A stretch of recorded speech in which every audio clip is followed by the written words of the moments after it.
Basically, once it starts streaming, we're recording, so there's going to be a bit of a delay. So, thanks for joining us, guys. We're here with Matt Sopa. I told you guys we promoted it all day that we're going to have Matt Sopa on the channel.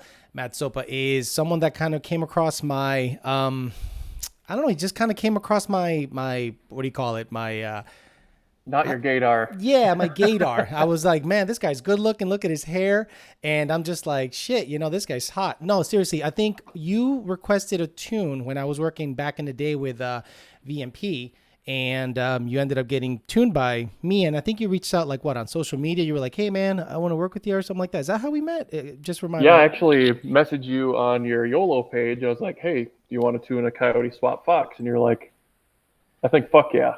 Yeah, yeah. I was like, hell yeah. And it was a Gen 1. Give me the rundown on the Mustang behind you, just so that people are well aware as to, what you started with and what you ended up with. Yeah, it's a 90 GT. I bought it back at the end of 2014 as a roller. Guy had, a push rod setup in it, and for whatever reason, he pulled the drivetrain to put it in a Datsun or something. So I took advantage of that. Had like a drag race cage in it already, and it started as a three valve. Oh my fucking God. Are you I, serious? I swapped a three valve in there. Yep. Oh shit. How long Oh did yeah. that last before the cam flew out of it? The stock three valve was great until I put some ported heads, some cams, and, the Ford Racing manifold, and then it decided to drop a valve, Yeah. and That then sounds about right. it was in Gingerman Raceway in Michigan, and the valve pieces took a tour of the motor, and that was the end of that party. So um, yeah, so like I think that after that week, I decided to put a Coyote in it because it's already set up for modular things, right? Right. So So now give me a rundown as to finding the motor and then what parts you needed to actually get the Coyote into the car with the current setup with the transmission that it had and all the mhm. other stuff. Like, what parts did you get? What did you need to get? Make the Coyote swap happen on that car. Yeah, since I was already kind of ahead of the game, right? So already had a 4.6 K member from Maxim Motorsports. Already had I had a T45, but I ended up going to a 3650 because I found one for stupid cheap. Mm-hmm. Used a Stifler's trans cross member, and I used a 96 GT drive shaft. I think it had to be shortened an inch Okay. because it was bottoming out. It was a truck motor. Gen 1 truck motor. I ended up putting oil pump gears in because this thing bangs limiter all day, Good. Smart man. and stock truck pan, and What K Gen members in 1 it? What K members in it right now? Maxim Motorsports. Got it. Still, yeah. So the stock, the Maximum Motorsports K member with regular mounts, regular like modular mounts, like 96 and up mounts or whatever. Yeah, just two valve mounts, and that was it. I actually used the two valve mounts I had on the three valve. It just transferred right Oh over. shit, awesome. So now what intake is on it right now in terms of like intake manifold and cold air? A truck stock manifold, What? and That's great. I think it's a JLT. Oh, Yeah, okay. Womp womp. That's okay. We're not all yeah. perfect. I love talking shit. I know. I've had history with that company. If you run that part, that's okay. No big deal. I just love to talk a lot of shit. That's kind of what I do. Yeah, well, it'll come back, I'm sure. Yeah, exactly, exactly. So now, in terms of, let's talk about the control pack. It's a Gen 1 control pack, right? And Yep, Gen 1 control pack. from Ford Racing. So you have a three valve transmission, three valve, pretty much clutch. Everything that was three valve. Now, are the pedals stock? Meaning, do we still have like? How'd you make it hydraulic? Did you convert it to hydraulic, or is it Well, still it's cable? it's still cable because it's the 3650 from an '01 Cobra. Oh, that okay. Because I thought it was Yeah, I thought it was like one of those whatchamacallit, three valve the old, setups. yeah. Yeah. Um, that's what like doing a Fox body swap is just stupid easy. So you just you get your flywheel. That's all the same from like four valve stuff or any like 8 bolt crank. It's all the same pilot bearing. And then I got the clutch kit for like that. You get the clutch kit for the transmission. You match that. It's going to match the flywheel. Ford hasn't changed anything. I bet even the 2020s will still bolt up. Yeah, I think they'll bolt up, but I'm not sure if, like you said, it'll bolt up, but I'm not sure if the transmission. I think they shortened the input shaft or something on the 2018 transmission, but I think physically, meaning on the motor, yeah, that bitch will bolt right up, no problem. So, what do you do with the car? I mean, okay, what did you have to do to that Fox body to make it drift friendly? Well,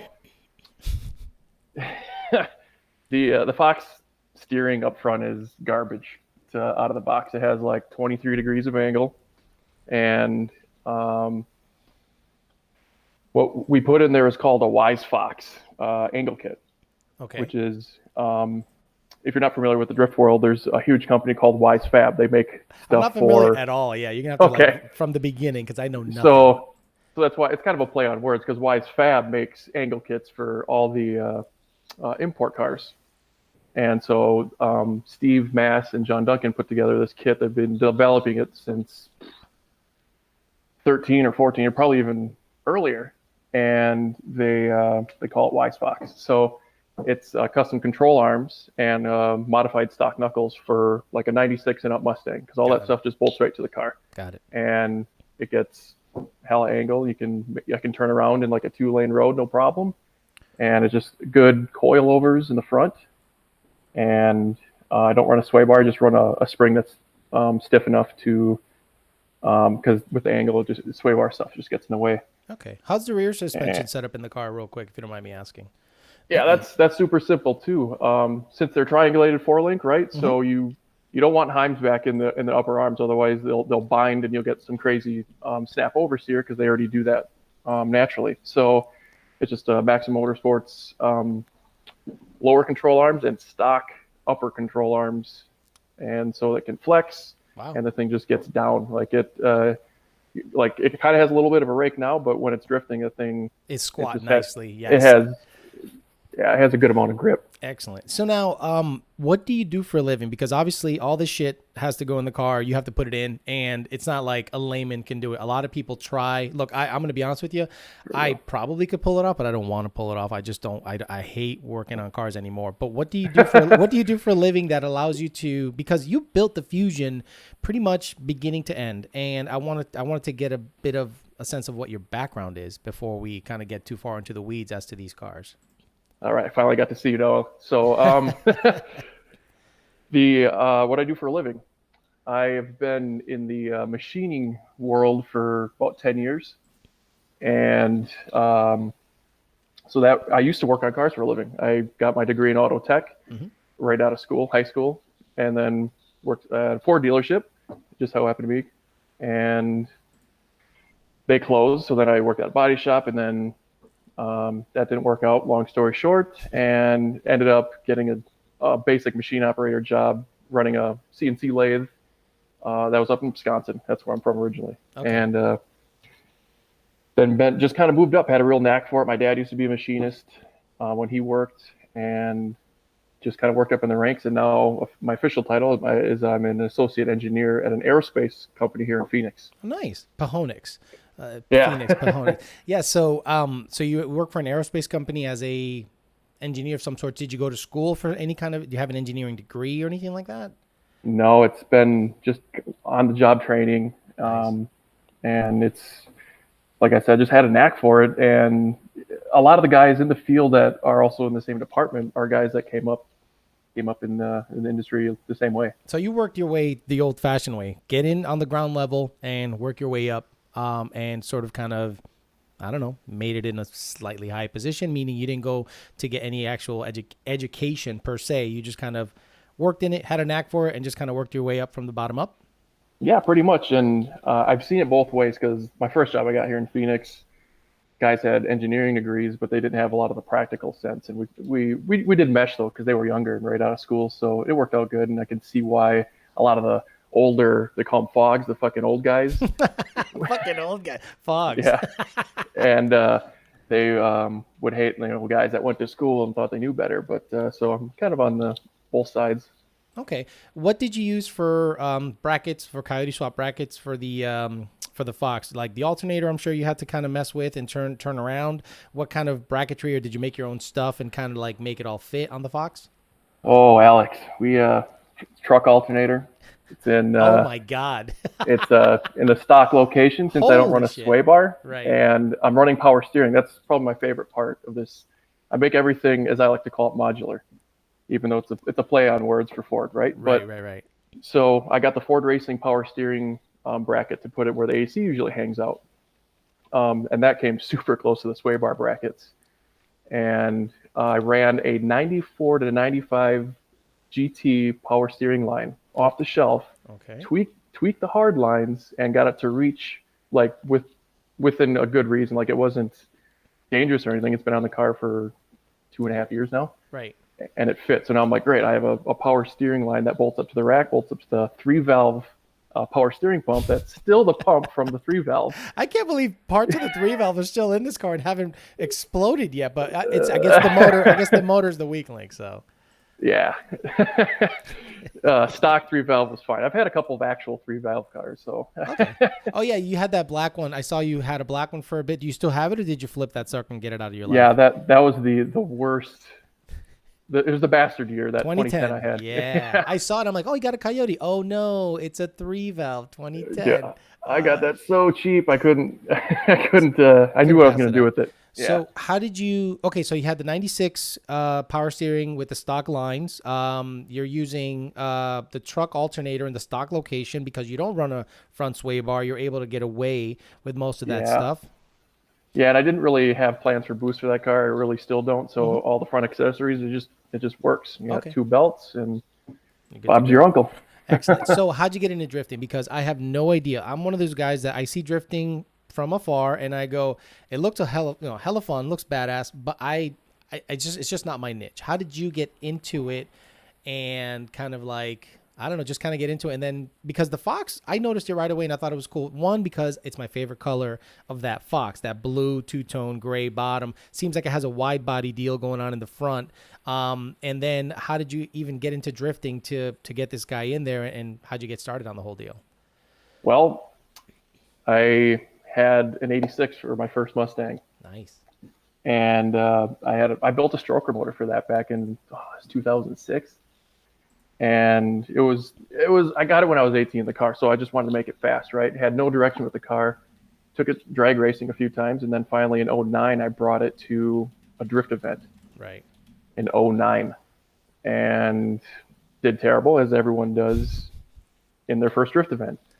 And it's hard to watch those videos. And didn't get back into it until I sold that car. I had that car for over 10 years, got into an '05 and set it up for, I didn't add any angle to the car, just add good coils and did a few drift events with that, almost put it into a wall, and then got the car that's behind us now that same year. Excellent. So around what time did you start thinking, I'm gonna fucking Coyote swap a Fusion? Like, at what time did that start happening? Oh, man.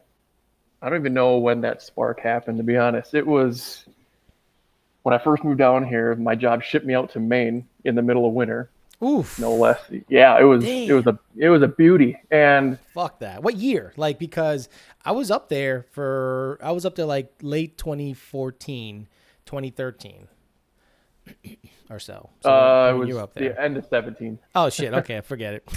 Yeah. So I'm like, I always see Fusions everywhere. I think they're, because when the 15s first came out and everyone thought, oh, it's just a Fusion, the Mustangs. Yeah, it looked exactly like a fucking. Yep, it Remember was. the old Ford Taurus? It looked just like the air, the Mustang at the time. The Yep, 3-piece front headlights and everything. So when I saw the Mustang, I'm like, it's a fucking Fusion. It's a Fusion. I made yep. jokes about it.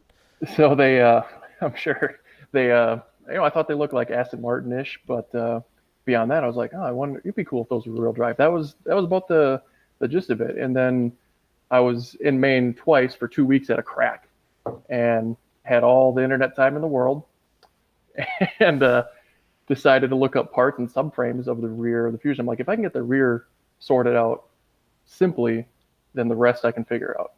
Okay, so give me a rundown as to the rear. Let's start at the back of the car because you said if you could figure that out, the rest you probably can handle. So, how did you make the car rear drive? Meaning, what parts did you use? What was the thought process? What did you use, and what how did it all go down?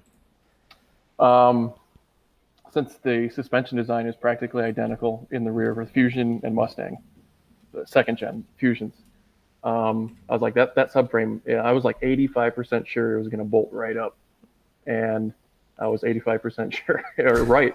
Nice.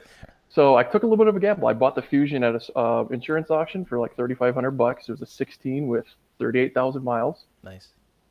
It was running and driving with AC into my garage.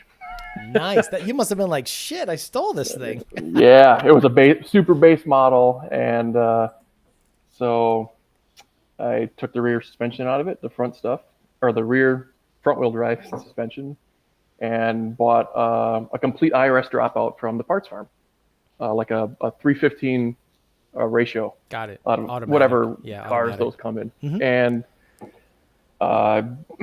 put it up there. The rear subframe mounts line perfect. Get the fuck out of here. Like legit, like they just line up. I can go show you right now later. But the front were like an inch and a half off. So I made a little adapters, massaged the floor a little bit, and it bolted right in. By rear-wheel drive Fusion in less than a week. Now, so then the rest.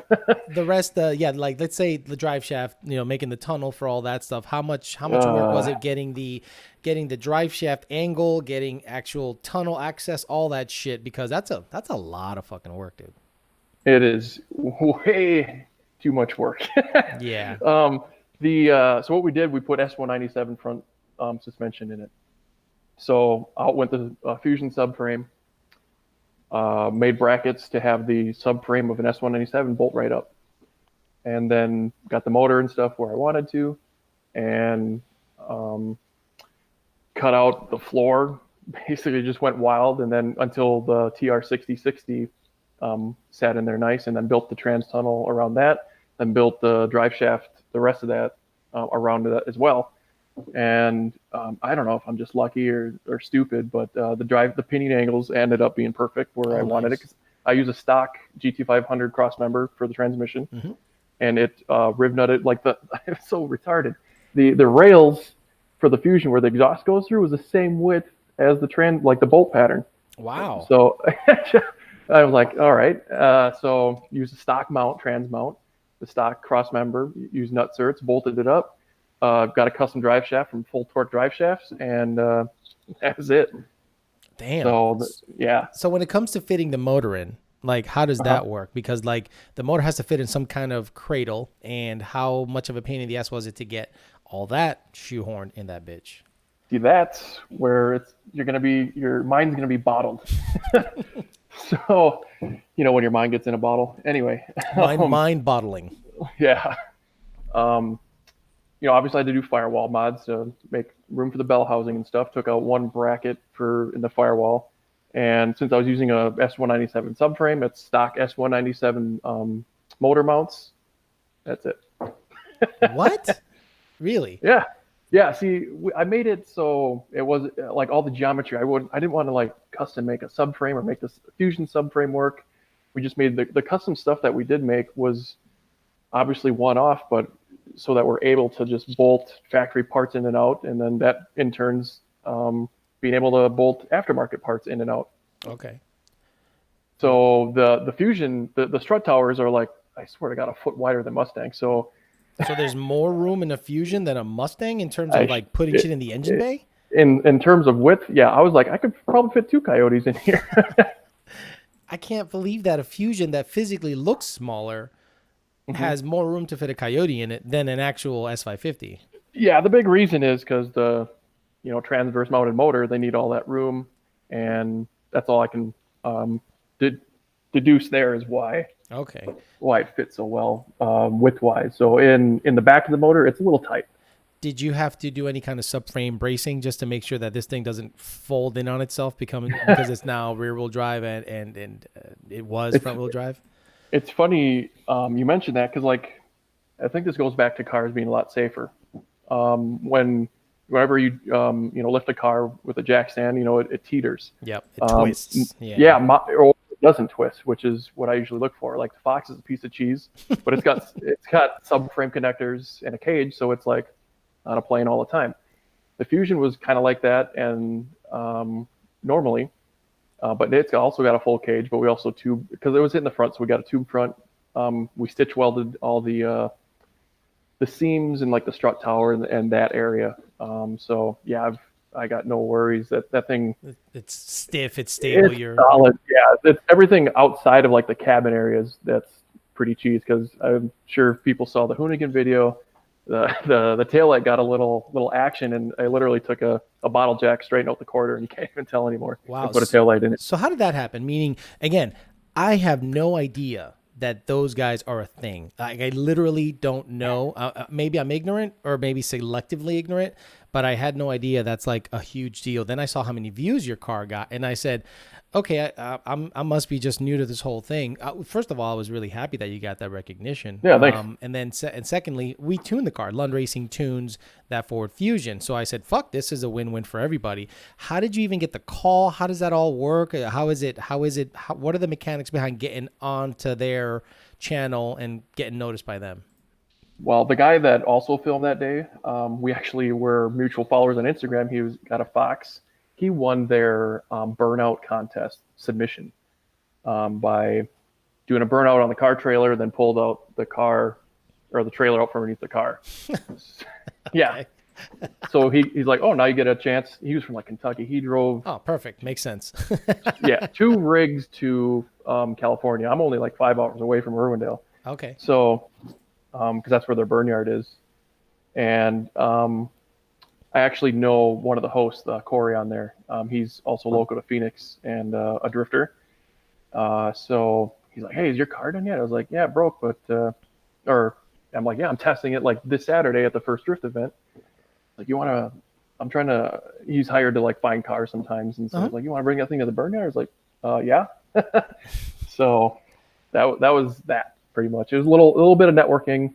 That's simple. Pretty much, you knew a guy, and he was like, "Hey, you want to come to the burn yard, get noticed by hundreds of thousands?" Or has it hit 1 million yet on YouTube? I think it's pushing it. I bet it's at 900K right now, dude. Yeah. How many subscribers do they have? Because it's so weird. It's so weird because you have like 6,000 and change. I have 45 and change. But it's funny, like I see Cletus get 800,000, 900,000, and I'm just like, does that translate to actual subscriber versus just people just casually watching? I don't know how all that goes. It was before all that is when my YouTube, like I had less than 1,000 a month and a half ago. Mm-hmm. And it's when 1320 shared just pictures or burnout, my first burnout video. I liked it in Mexico. Around the corner. Right. I'm pretty close, so I can get away with that. Yeah, you say I'm actually in Mexico. Right, exactly. So, but no, their channel they posted on only has. Last I looked, they're like 300,000 subscribers. So that's how like I got the influx. And after their video, I didn't really see a whole lot of Instagram or YouTube stuff, because at one point I have to turn off my email notifications when I get a new subscriber. I used to be like, oh yeah, I got one, and now it's just like if I had that on, you'd be just bombarded. I'm sure you know how that goes. Yeah. Well, what I do is I just have the comments on just because I love to argue. That's like I fucking love to argue. And some guy like this morning said, "What does YDBT stand for?" I'm like, you must be new here. So, he was actually pretty cool. But yeah, so okay, you got on there. It's pushing almost 1 million views. You're getting play from it. That's awesome. Now the real question is, how much pussy can you get from that kind of play? Because look, this channel is all about, the real nitty gritty shit. Like, how much puss can a drifter getting that kind of play on like the Hoonigan channel and all that shit? If get you in trouble with your girlfriend now. I know, I seen her in the chat. So. Okay, I'll try to be nice. I'm just saying, as a drifter, a known drifter, is there quality poon out there? Or is it kind of like, like drag racing where the girls that can drag race are pretty nasty looking, and the girls that follow drag racers and want to maybe give them a rub and tug in the back are pretty good looking? How's it work? Yeah. There's a few tire biters out there. Tire biters. Tire biters. That's what they call them. Yeah, the guys that I work with in Formula Drift. That's also something else they do. They're from the Pacific Northwest, and I think that's where they coined that. I'm not sure who coined it, but gotcha. That's the first I heard it. So, I've always To If be you don't honest, want to I've all answer, if you don't want to no, no, answer no. because, you know, yeah, It's I about get the it. same. I would say there's probably more chicks drag racing than actually drifting because I think the only girls that I can think of that are drifting that I'm friends with are there's only like a couple. Okay. And So drifting but is not a female heavy sport or activity, or I don't know what you want to call it. I mean, Motorsport, basically. yeah, there's I mean it's probably the same as any other motorsport, but Hmm. they're probably there because of their dudes or maybe they are on the prowl. Okay. But yeah, there's probably there's probably a lot of swamp rhinos out there too. Swamp rhinos, tire biters, cunts is what we like to call them. So real quick, the other question that a lot of people want to know, especially people that follow my channel, is when you take a shit, do you wipe back to front or front to back? What is your technique when it comes to wiping your ass after you shit? Front to back, you always it's FBO, full bolt on or front to back, Yeah, front to back only. front to back only. Exactly, front to FBO. Yeah, actually, we have Tony full bolt on. This guy, we call him a super fan, Tony Bolton. He's like a super fan, so someone called him Tony full bolt on because Bolton is pretty Does funny. he know Michael Bolton? Michael, it's like his cousin, stuff like that. So now, what are the plans? What are the plans with the Fusion? Like now that I know you're fucking around with control arms. I've seen you constantly upgrading or trying to. Are you having an issue with the front end on that car based on circumstances you didn't take into account, or it's just kind of like an R&D car at this point? Yes, it's ultimately going to be like a party car as they call them in drift world. So I'm going to have a rear seat or two if I can fit it back there, so we can just take a bunch of people out there, go do demos at certain events. It's actually going to be in Irwindale in October and towards the end of this month. But yeah, as far as the issues I've been having, I've been making my own control arms because I got my own tube bender, been building up my welding skills with this project, and just haven't gusted them in the right spots. And with this last set that I finished up last week, I'm feeling super, super confident. I'm going to test it this Saturday and hopefully it parties. Actually, is the car there or is it somewhere else right now? It's hiding right behind the Fox. Oh, okay, I see it. Yeah, I see it. Yep. It Yeah. it I don't actually know. is it. How much smaller is it than the Fox? Like, is it Dude, that car is huge. the Fusion is huge? Yeah, you don't realize how big that thing is until you gotta like maneuver it around shit or just even in and out of the garage. It's bananas. And what exhaust setup is in it? Because a lot of people complain about the Oh exhaust yeah, setup here we go. or the non exhaust setup. What kind of exhaust setup is in that car? Um, they're Patriot tight tuck headers. Those headers are usually made for like hot rods. Hindsight could have went with like an S187 or 550 header and had a little less headaches putting them in. And then it's just 3 inch to the axle, and then it's Mustang axle backs actually, but without mufflers.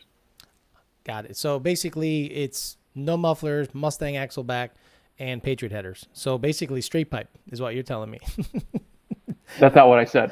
But yeah.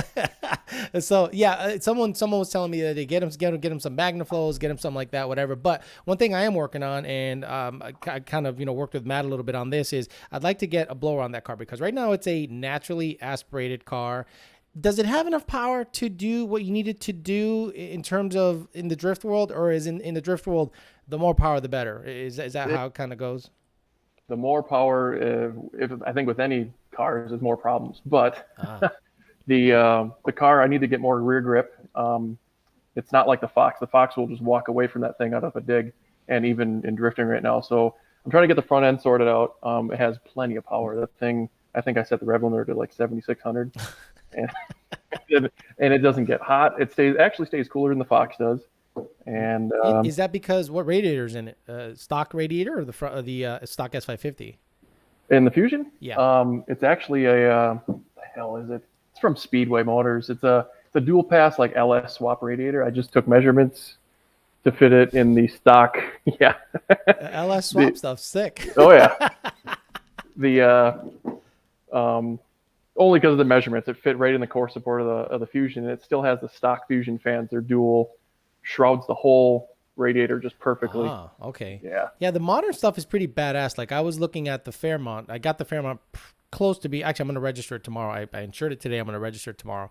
Finally get it on the road and start driving it. I started noticing that it didn't need that much cooling because the radiator, everyone puts a 15 core radiator in it with 500 Yeah. fans, and the modern stuff seems to be pretty good. And that car liked just a regular, normal Fox radiator with a decent fan that's shrouded well, meaning it's sucking the air in and channeling it properly. And a lot of people think, well, the thicker the radiator, the more cooling capacity. I'm like, well, not really, because you need airflow. You need to freaking move air through that sucker and get it out of there. But some people think 15 cores, the better. I'm like, no, the water's just going to stay there longer, and you're just going to have a lot more hotter water to get, to radiate or whatever you want to call it. Yeah, the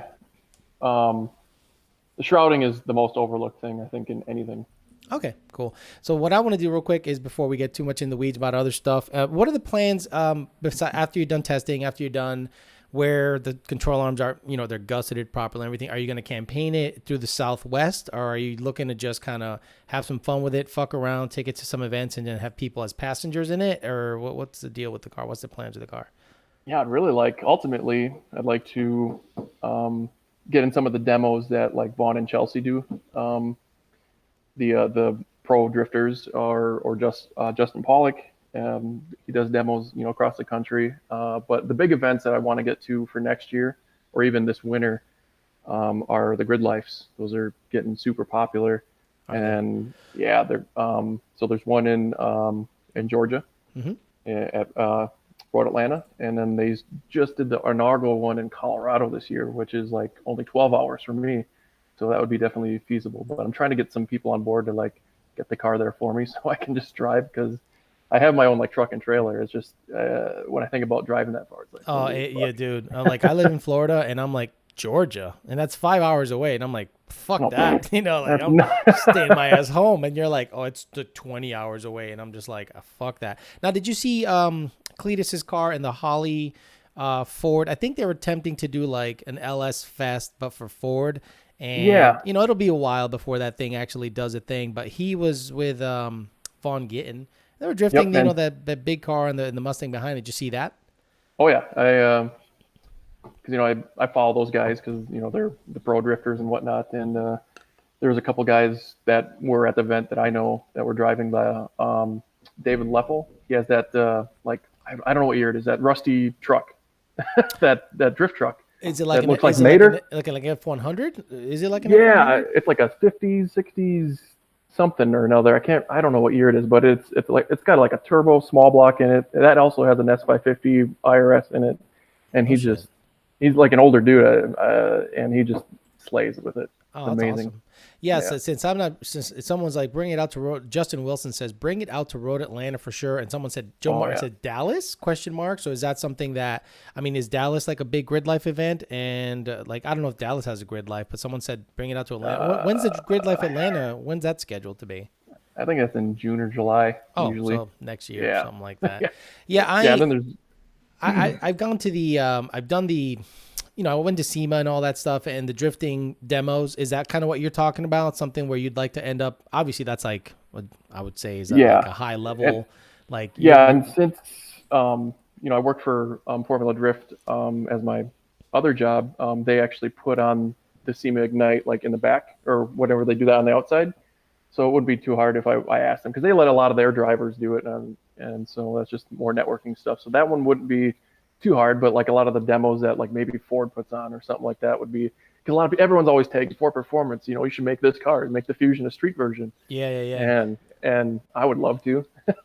I'm still working with Edelbrock to get something going to you. And Nick, if you're listening, look, man, stop messing around, because if not, I'm going to get Whipple on the phone. I'm not going to get ProCharger on the phone because I really don't want you to have to suffer all the belts being slung by that ProCharger. But I'm gonna definitely work with Edelbrock, and because I'd love to see that car, because if you're gonna do like a thing where it's gonna be, you're gonna have multiple people in it and doing some drifting stuff, you need that extra power, and I think with that extra power always allows you to, I don't know, do different shit, maybe just makes life easier. I don't know, or just have it and promote the product, especially since you're willing to go to these places and show the car off. That's an easy sell in my opinion. Yeah, and I think it's an edge that I have versus I don't know how these guys propose like to their street cars. They're like, oh yeah, give me parts, and then they ghost them. Because I've had conversations with people at Stita or other places where they're like, oh yeah, we get these guys parts, and then they don't They're even get a sticker on their they're car. gone. Yeah, like they disappear.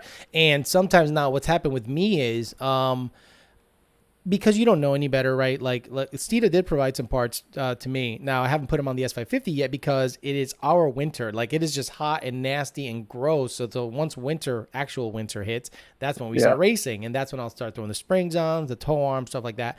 And sometimes you get parts that are subpar quality that you almost go, shit, I don't think I want to put this in my car, and you don't know what to do. You're sort of caught in that weird middle space of like, well, they gave me yep. some stuff, but I don't like it. So what do I do? You're kind of caught in that middle part now. But when it comes to like a blower or something like that, I mean, that's to me that's easy. That's But a win. yeah, exactly. Yeah, you can't mess around. That's a big boy part, and that's something that you can show off real easily, especially in a car like yours, because drifting videos are super popular. All you have to do is make a couple of videos. You don't even have to go to an event. As long as the video becomes viral in one way or another, that's where you kind of Yeah, get the payoff. Let me get. it's Sorry, go ahead. yeah. Drifting is a lot more visually. It's more of a spectator sport than I think a lot of other stuff that can go on. Got it.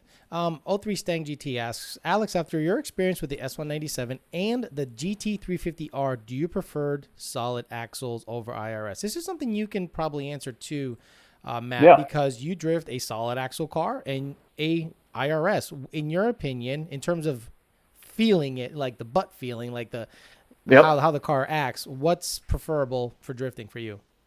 Cool.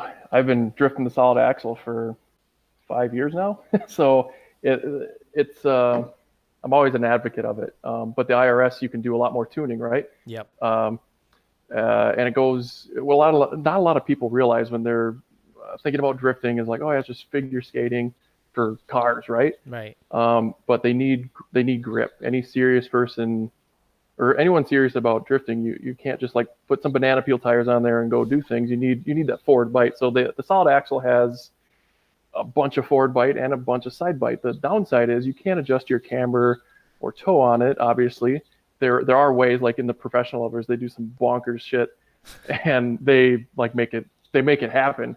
Um, but you get, like in my situation, obviously I'm not going to go that far, and the pressures that I run are fairly low, so you get like a lot of tire rolling. So Okay. the outside edges wear faster than the inside. So I'm usually swapping tires back and forth from left to right during an event. With the IRS, you can, you get a little more style points if that's what you're into, and tuck tires. But for me, I'm all about form or function over form. Okay. I think he meant O3 Stang. I mean, okay, so I think he was referring to the video that I just released maybe last week, where I drove a black S197 and I felt more secure. It's weird, like it's hard to explain. I feel more secure in hooning in a solid Hmm. axle car than I do in a IRS, only because you've seen it. You've seen the videos where people leave Yeah, a Cars and Coffee and they do a yeah, they happen 1-2. right over here. Yeah, they do a 1-2 and their fucking shit goes flying and they take out. Actually, the Cars and Coffee in West Palm Beach is great because people hang out for a couple hours and then they all go to the exit in the hopes that someone loses their shit and crashes their car. It's pretty funny to see that. Right. But a solid axle car, I'm more inclined to hold a second gear power shift long, like just like a long 1-2, and it's just going to be super predictable, where an IRS might bite on the left, bite on the right, and just kind of do a bit of a wiggle and a dance.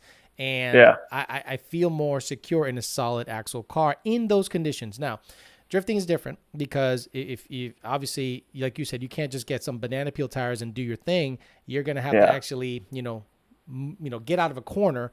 And if you're just peeling into the corner, you're going to go right into some kind of fucking barrier or Or something and be like, yeah, well, you're gonna loop it and you're gonna go backwards, and your party's gonna be over. I got some questions here there you go. that Get I'm in gonna there. answer. So we Get in got there. I don't know how to pronounce Fuck it. Chase Say Delia Chase Dalia. asking what diff center are you rocking in those drift rigs? Spool, True Track, LSD, etc. Sorry if I already said and missed it. Stock welded diffs. So all I do is the the Fox actually has a turbo coupe rear end. No So it shit. had, yeah. That's So badass. it's stock 373s and stock disc brakes. So I just converted to 5 lug and welded that fucker. And same thing in the Fusion. Just actually put 355 center in it. Just bought a whole diff. I didn't want to fuck around with the gears. Isn't it nice just to And be able to put that whole thing in and be done with it? oh, the It's beauty. done. It's beautiful. And welded the spiders to the. I felt bad because it's a traction lock, but now all the 4 and 6 cylinders cars come with a limited slip, so I didn't feel too bad. Yeah, exactly. Very good. So now, what is with the? Is it like a point of like pride to be able to scrape your bumper on the wall just ever so slightly? I don't know shit about drifting, but I see these guys just barely scrape the wall. And they put bottles up there, and it's like a thing. Explain that to me. Yeah, you're literally that close to danger. It's you're flirting with it, and last winter I smashed up the Fox. Like I think it was on the opposite side, but I fixed my shit, so you can't tell, but it was bad. And yeah, there's something about being able to set the car up and flirting with that disaster, getting as close. Maybe wall tapping. That's what they call it. Okay. That's what the kids call it. Right. I do that with my dates. You don't bottom out, you top out. No, I mean you wall scrape. You're wall tickling. Exactly. I'm probably gonna get in trouble because I'm actually seeing somebody right now. But this is part of the deal.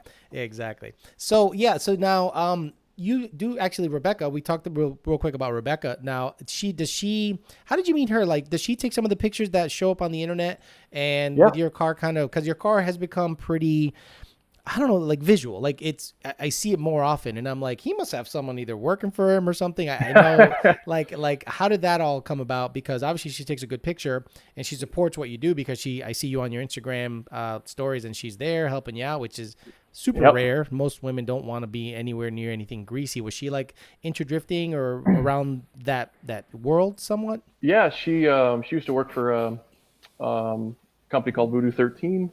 That's located in Mesa. They make a lot of the machine shop to make drift parts for the imports and some Mustang stuff. Okay. But we first met unofficially at a Formula Drift event that I was working at, and she was working media there.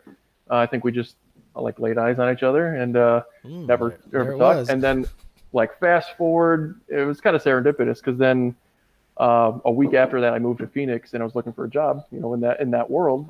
And one of the judges of Formula Drift knew her through how networking works and sent in my resume. She never responded, and we both agreed because they couldn't afford me. and that was the truth. No, I don't know. I just don't think they had the capacity or were hiring at the time. So then fast forward like a year or so, Fusion was about to get its cage. It just had the engine put in, and I wanted to hire her for, taking some not cell phone pictures, and kind of went from there, and then started hanging out. You know how that goes. I don't know how it goes for you, but oh no, I usually say hello, and I find out they're crazy about 1 date, 2 dates later, and it's over. That's pretty much it, and then I just move on. Well, you're trying to force things. Huh? Yeah, that's pretty much it. It's weird. Florida's weird with girls. Like it's such a weird planet when it comes to. See, the thing is, I can't date a car girl. Right, a car. No, I'm not saying yours is. I'm just saying I can't date a car girl because I know what you mean because I have. Right, exactly, and because they're into cars, and the last thing you want to do when you come home is talk about cars. About I just want hey, how was your day? How was your day at the office? I just want to talk about something else, and it's just I was like, oh my god. So the car girl thing, and then you wonder all the time, are they with me for the car shit, or are they with me because they actually like me? So you're you're always playing that fucking game. So it's all bullshit. Let me grab a couple questions here quick that are basically normal in terms of setups and stuff, and then you can chime in if you have any experience. Jacob Demoni says Lund tuned stock Gen 1 motor, Roush 2.3, twin 65 throttle body, JLT 123, Cooks long tubes, FFH pipe, okay, 85 millimeter pulley, Naples, Florida 93, because that matters. Been hearing 600 wheel to 750 wheel is the limits on a Gen 1. Guesses on wheel horsepower for that setup. Now, on your car, Matt, because you have a Gen 2 Mustang motor, right? Yep. How the hell did you find that? You know how hard it is to find that? Oh, dude. I Impossible. find the deals. So his FFH pipe free flowing. Ah, So thank you. Fuck, I'm like, I don't know what my fans are saying. I'm like, what the fuck's FF? Is that a company? I don't know. cut the shit, Alex. Come Yeah, on. exactly. FF. So, Um, go ahead. How'd you find that Mustang motor in uh, that thing? eBay. Wow, Yep, it dude. was a. And it You know where wasn't I got it from? ticking. I got it from Florida. Great salvage yard. FedEx fucked up the. They put on their own pallet, and the engine came on its side and ruined a wiring harness and some other stuff. And they took the guys that I bought it from actually took care of me. Nice. It was like ended up being after they took some money off. It was like $4,200 ship for a complete Oh, dude. The engine whole harness. It was accessories, everything? everything except the alternator Fuck. and the wiring harness. Basically a pullout.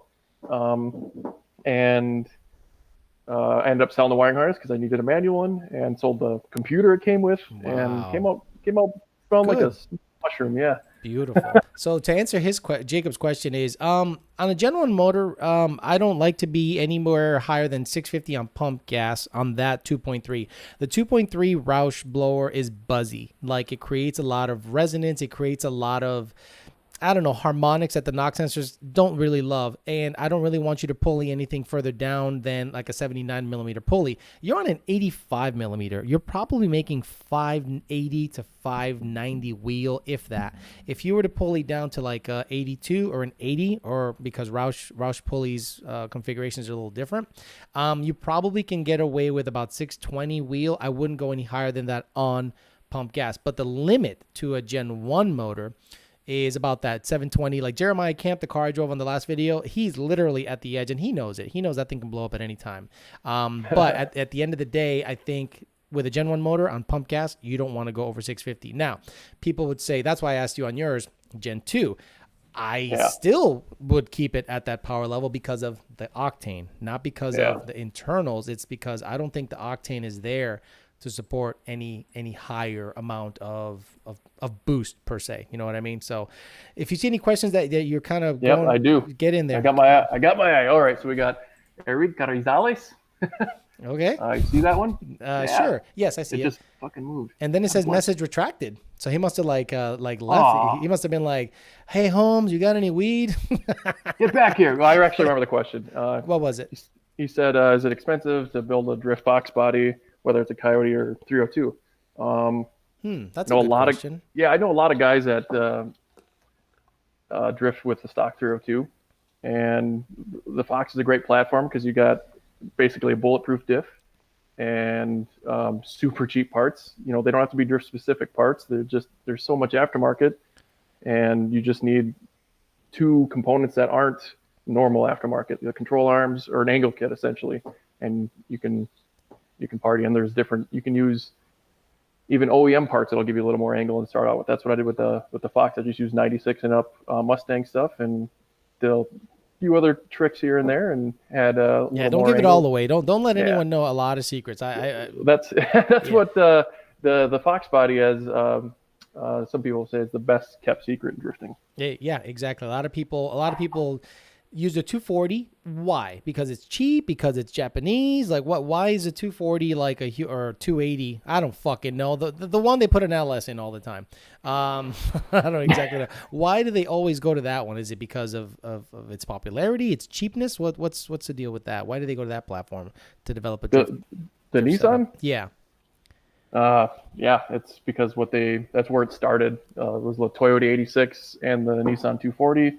And they're like the Fox bodies of as far as aftermarket. There's so much aftermarket, probably more so than the Fox body Mustang, as far as like body kits and suspension and engine swaps, this and that. And see, I'm a purist, so if I ever had a 240, I would swap the Titan motor in it because they're fucking amazing. I've had a Titan. They're good trucks. Yeah, they're like, no, man, fucking put an LS in it. I'm like, what the fuck are you doing? My God. Oh, thank you.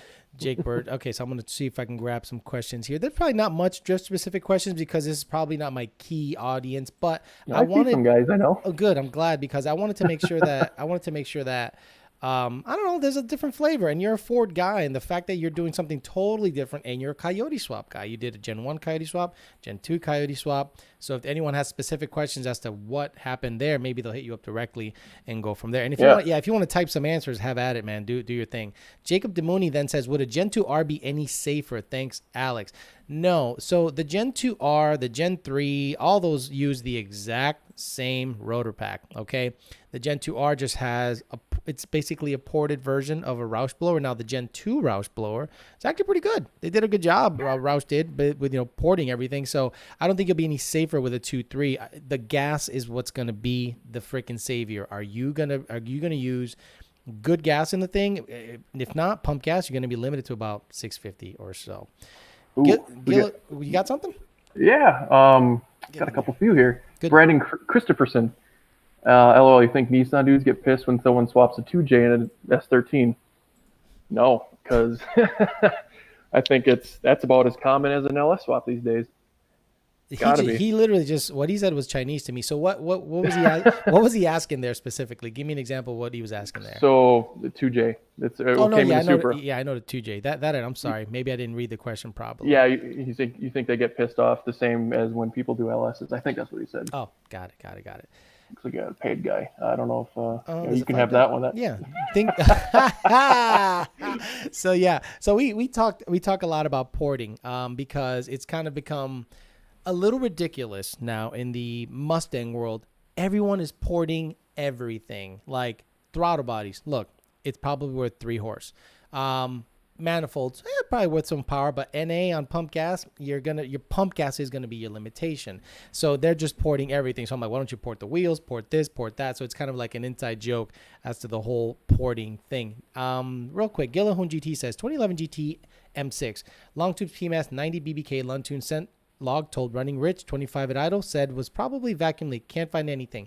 Okay, with a PMAS cold air intake, that is probably the most vetted MAF curve data we have, because PMAS offers you a MAF curve. PMAS, believe it or not, gives you a fucking sheet with every cold air intake, and they say, here you go, here's the MAF curve, and it is repeatable with every single PMAS product. So if you have a PMAS intake and we plop the right data in there, and you have a running rich 25 at idle, does not tell me there's a leak. It's the opposite. If anything, you probably have a no tune required PMAS with a PMAS provided sensor, and then maybe you said I have a PMAS, and then someone threw the MAF curve on top, and it's now that rich at idle. So it's more than likely you told us the wrong shit, or you don't actually have a PMAS intake in the motherfucker, because that's usually what happens. That's kind of the deal. Do you have anything else going on that you see that you want to get?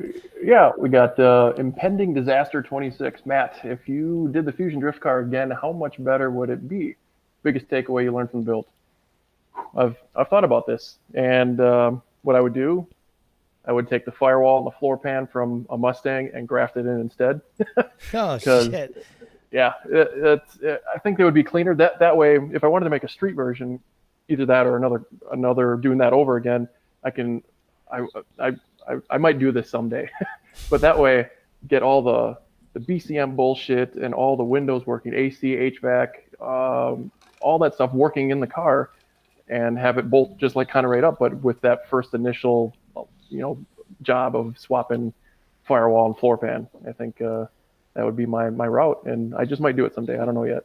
I don't have enough garage space yet. Boy, you love to work, man. I'm just like I'm like I got to work really hard to have someone do that for me. I'm done. I'm done. Like I actually went over the Fairmont yesterday. I just kind of went over front to back everything, just like a wipe. Front to back only. Yep. Yep. And I looked at every bolt, nut and bolt that I can get under, tighten everything, and then I was done. And I'm like, I'm sweating my balls off. I got a scratch on my head. I'm dirty ever, and I'm like, yeah. I did this for like 20 years. I'm done. I like being in an office and just clicking away at a computer. I'm spoiled. But look, there is a sense of accomplishment you get from when you build something. You're like, I made that motherfucker, and I made it, how it is, and you can appreciate that. I get that, but not me. Fuck that. I'm just gonna just work harder and pay someone else to do it. Fuck that. I've gotten to that with like landscaping and other stuff, that like house stuff. I hate working on houses, even though I know like electrical stuff pretty well. And I was like, nope. I had someone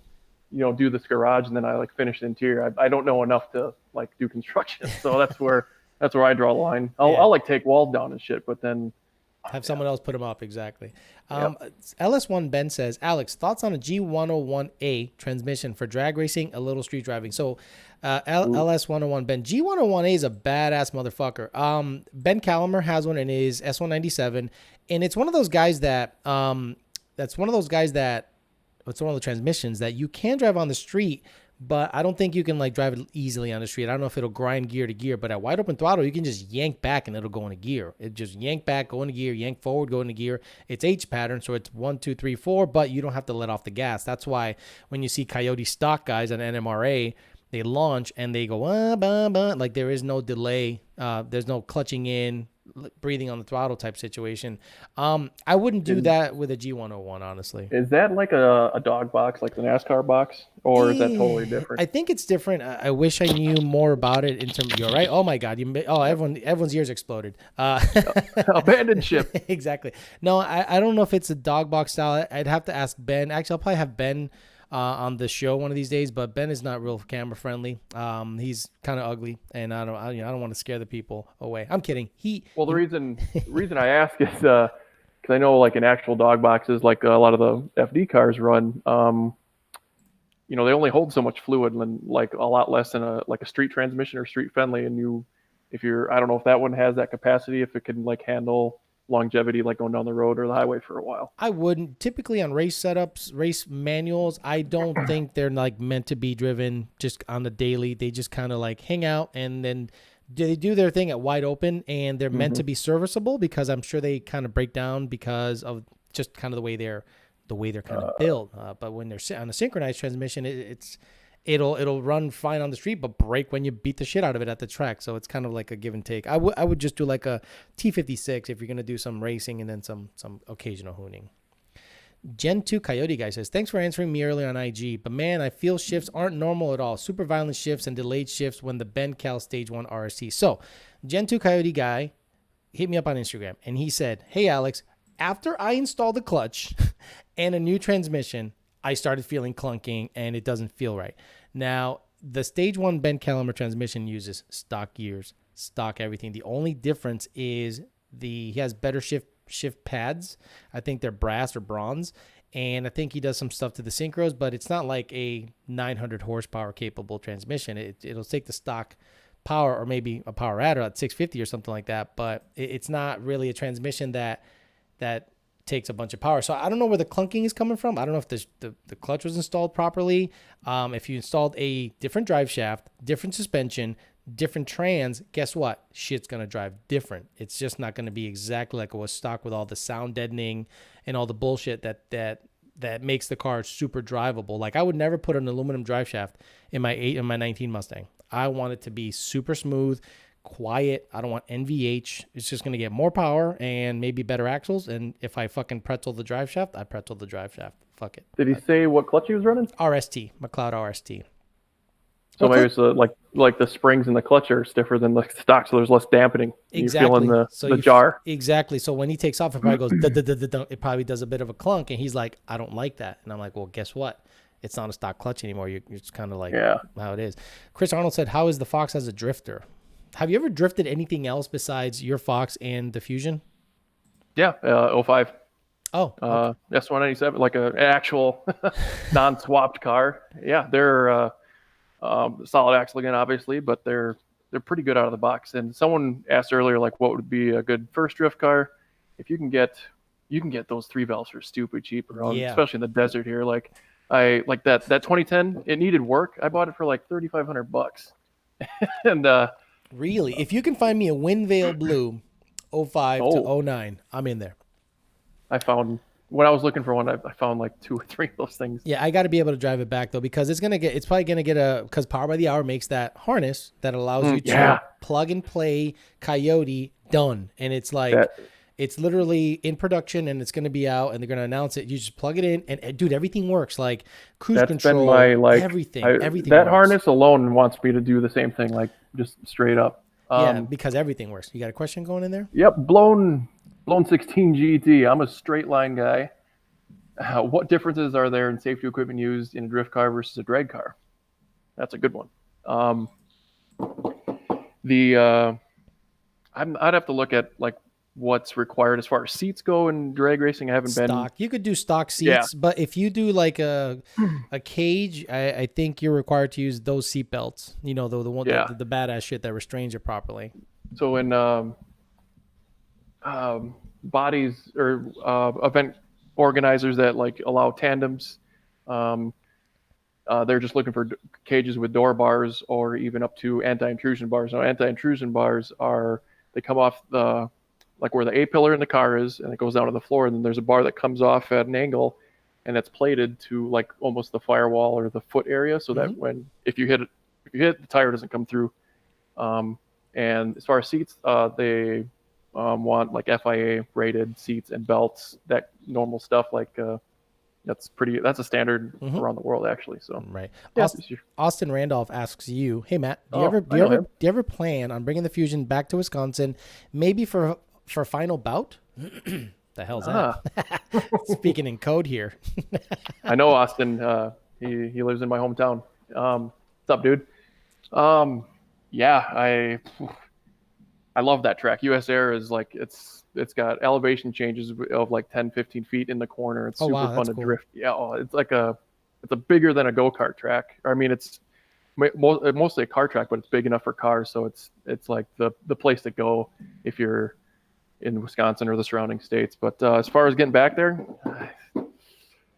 who knows? I'd like to go back there, but that's such a haul too. I just I know how long to the hour that is, and maybe someday. That's all I can give you, bud.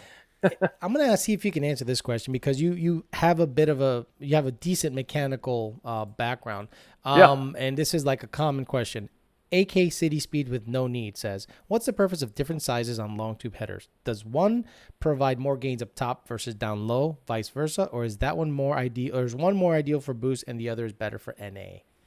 What are your I thoughts on that? mean, I'm just kind of going off of what I've heard on your channel and other guys that are probably a little more versed in that. But I usually I like to get the bigger one to grow in, but it seems like it's not really required until over 1,000 horse from Mm-hmm. what I've gathered. So I just find like the ones that are what inch and 7/8 is pretty common size, Yep, right? inch and 7/8 is the common size. The stock manifolds are probably going to measure inch and 5/8, so I really Oh, wouldn't like. yeah, A lot of people do stock manifold cat delete, and you get the same exact power gain as if you were to do long tube headers. What you gain with the long tube headers is the sound. yeah, Now, big time. yeah, exactly. So then, if you are planning to go boost, I wouldn't get a 1 5/8 long tube. Not that it's gonna hold back the car that much, but you don't want you want the least amount of restriction possible to get the air out of there. You want the air coming in quick and getting out of there quick. So you'll make a little more power with into 7/8, a little less torque, but more horsepower. Horsepower wins races. I mean, if you want to make torque, unless you're pulling something up a hill, torque is where it's at. But when it comes to actually making power, you want inch and 7/8. Gilbert de Hoyos, de Hoyos is Spanish for of Hoyos, says, "Hey Alex, had a 10R80 Mustang with a GT Roush 2650 on it. Took it off and sold it. So what power added do you recommend for a daily driver?" That's such a weird answer or question. Everyone wants daily driver and then horsepower. So if you want a daily driver, meaning every fucking day, you get in it, you drive it, you're going to go somewhere with it every day and put 30,000 miles in it, any power adder will do. Whipple, you could have just left that Roush in there. You could have left a bunch of stuff in there. If you want to make peak power and not really give a shit and performance is number one on your agenda, well, you get it. The fastest blower 18 up is still the Edelbrock 2650 ported version from Kung. And the Whipple is doing real well also. It's like literally like less than a thousandth behind. But trust me, once winter hits and the air gets cool, you'll see 850s, 840s, 830s out of those cars. So you got to decide what you want to do. Don't tell me daily driver and then power. Those are two different worlds. Daily driver, like me, get a Vortec V3, chill out at 650. That's a daily driver. If you want power and really get after it and go E85 or turnstile, all that shit, get the big boy blowers or twin turbo shit, just like that. That's just how it's going to be. You have anything for you in here? Nothing else. Body port, the exhaust. How about the high compression connecting rods and lightweight spark plugs? Yeah, some of my So, fans are straight retarded. So they just love well, to yeah, just they're type shit. obviously the trolls. Exactly. Racer X says Gen 2 Illuminator stroke block, Ken Bell 2.8 with a 3-inch pulley. I'm thinking about the Siley dual pump setup. Any downfall to this kit? Recommendations on a route you should go. So I never talk negatively about parts. I just recommend parts that I know work. And the 4 Innovations fuel system, I've never heard anyone have issues with. So that's what I recommend. And that's where I'll leave it because the Siley stuff works fine. I just recommend 4 Innovation stuff because you want to buy it once. You don't want to buy it multiple times. That's just how it works. Now, you said you wanted to build another car potentially. I mean, once the Fusion, look, I have a problem. I have a Fairmont and 2 modern Mustangs, and then I have a Maverick Yeah. just sitting there. Oh yeah. What would be the what would be the next car you would build? Oh my God. If I wanted to buy a car, because I'm also getting to that stage, where I just want to enjoy something, because I really don't. The Fox is good in the winter down here because it doesn't have AC. But man, those GT350s have my Oh, eye. dude. Oh Uh, man. But that's my problem with those cars. They're fucking nice. And once you yeah, drive one and you feel the power band and all this stuff, and then don't you ever get into a Whipple one or a turbo one. Don't ever do it. It will fuck your brain up. You're like, it infected you, didn't it? yeah, I'm like, I want one, but I'm like, do I want $100,000 car? Or a $70,000, car that I might break because trust me, I might break the motherfucker. So I want to make sure that I'm just going to stay in my lane. And what I can afford right now is a, newer GT, stuff like that. But a 350 is something you would look at into potentially building? Like you'd make it a drift No. car or just fuck a hoon car? I don't know what I want to build next. Oh my God. And Kevin, I I just want things to work because the Fox has been stupid reliable, right? Haven't had any issues, and um, I need to get the Fusion to there before I really start thinking about another Smart. project. Would you sell the Fox? God, I've thought about it, but then like I just got it, did like the alignment here, like bumps here stuff, washed it, and then drove it to my buddy's house on Saturday. And I was like, I can't sell this thing. Yeah.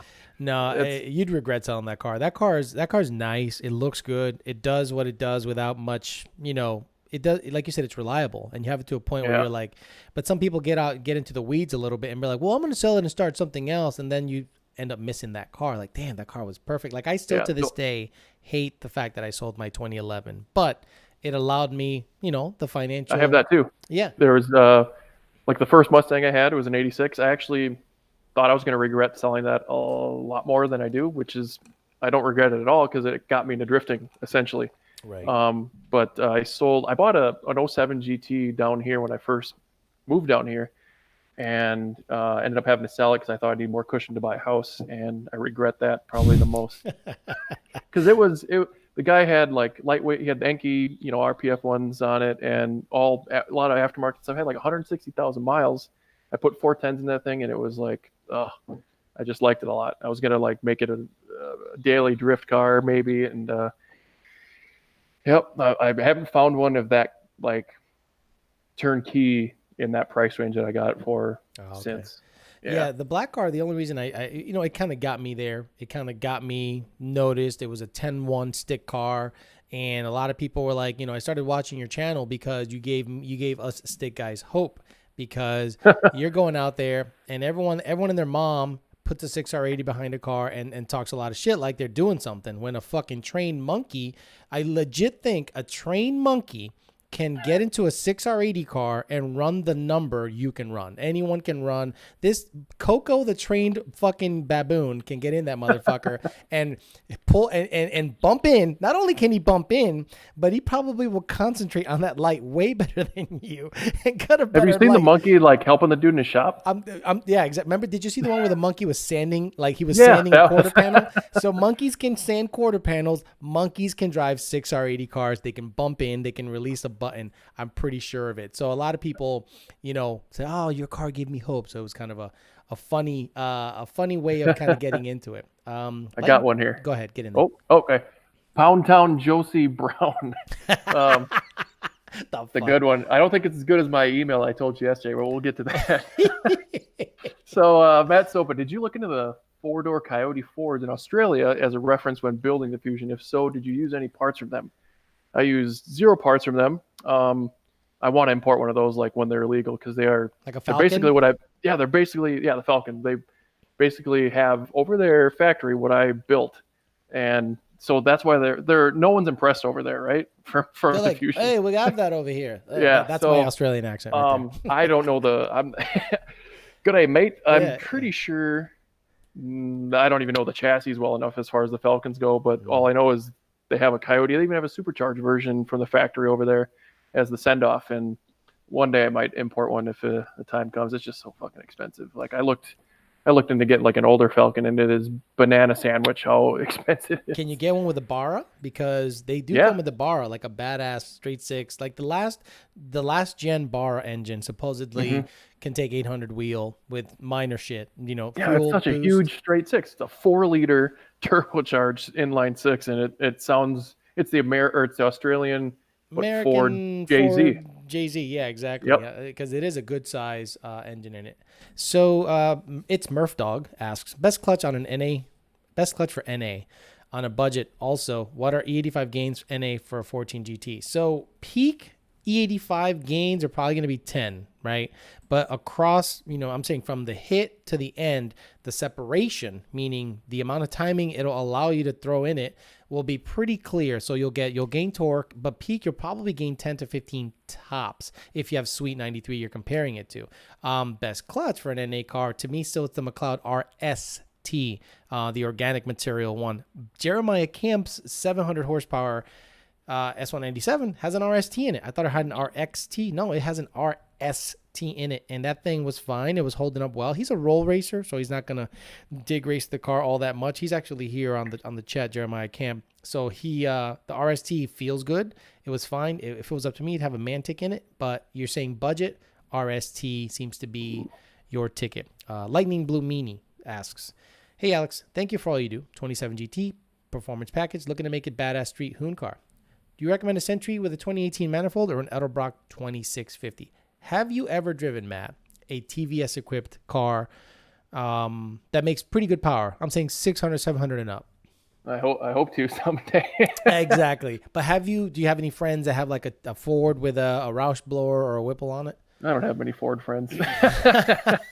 Good. They're all virtual, but the only I've driven the half of an S550, which is over there, and Right. I drove the brand new Bullet back in October. Yeah, that's not a good example. So, Yeah. so what you're going to experience with a centrifugal Lightning Blue Meanie is if you want to hoon to me means, you take a turn and you can just goose it and you break the tires loose and you carry a nice drift 1-2 and then do some roll racing, fucking around. Burnouts come easy. Centrifugals are not for you unless you like to rev the car before you do that. On a TVS car, you can just smash the gas in most gears and break the tires loose depending on your pulley combo. The Fairmont's going to be something funny because I think the Fairmont's going to be one of those things where I'm going to make a video on it. I'm going to show you what's capable in a 2650 equipped lightweight Fox, and you're going to say, okay, I see what he means, because I could just be cruising at 3,200 RPM and just go whap, and the thing just lights the fucking tires. I already took it around the block and it just fucking blazes the fucking tires. So I go, if you want to hoon, I'm saying hoon, that's what you get. The centrifugal car, depending on the pulley combo, and Jeremiah Camp's car is probably going to be a car that doesn't hit that hard down low and allows you to stick the tire to whatever surface you got. And the top end charge is pretty badass. So it all depends on what kind of hooning you like to do. I like to do the low chilling and then just whack the fucking throttle and do some dumb shit. Let it do a 1-2. Or if you do some hooning, meaning top end hooning, centrifugal will be fine. So let me look around. Speaking of tires, What's up? Jeremiah Camp, Matt, what tires do you like to drift with? I've always been a Triangle fan, but I've been getting into Kendas and Federals. What the hell did you just say? So what are Kendas? Explain to me what you just said. I have no idea what you just said. Um, I sound like an old man, but fuck it. My go-to for a few years was the brand name Triangle tires. Okay. They are round, and Thank God. they just gave they were like really reasonable price because we go through a few tires in an event, and they had good grip and they lasted and they didn't. A big thing with drift tires, or they're all off the shelf. There's no like drift tires, but there's just people that try them and whatever. Is that they don't come apart if you get them too hot, and they don't start delaminating and whatnot. So Taking out the quarter panel. yeah.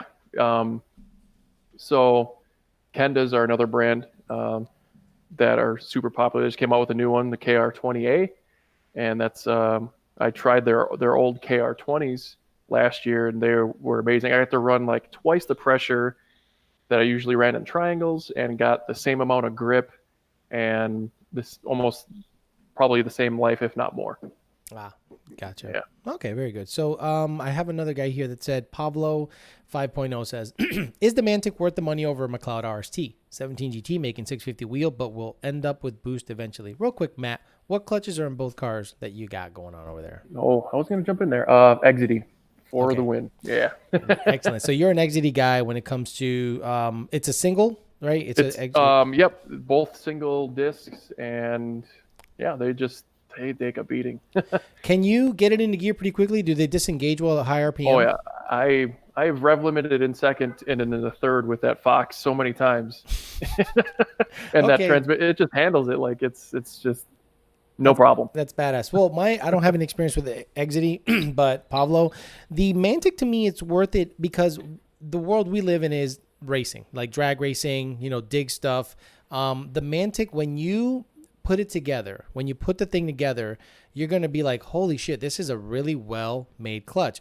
And then you're going to end up noticing that if you ever wear it out, all you have to buy is the center part again because it's rebuildable. You don't have to buy the whole thing all over again. You just buy the center wear part, the discs. You can get ceраmetallic, you can get an organic material, you can get anything.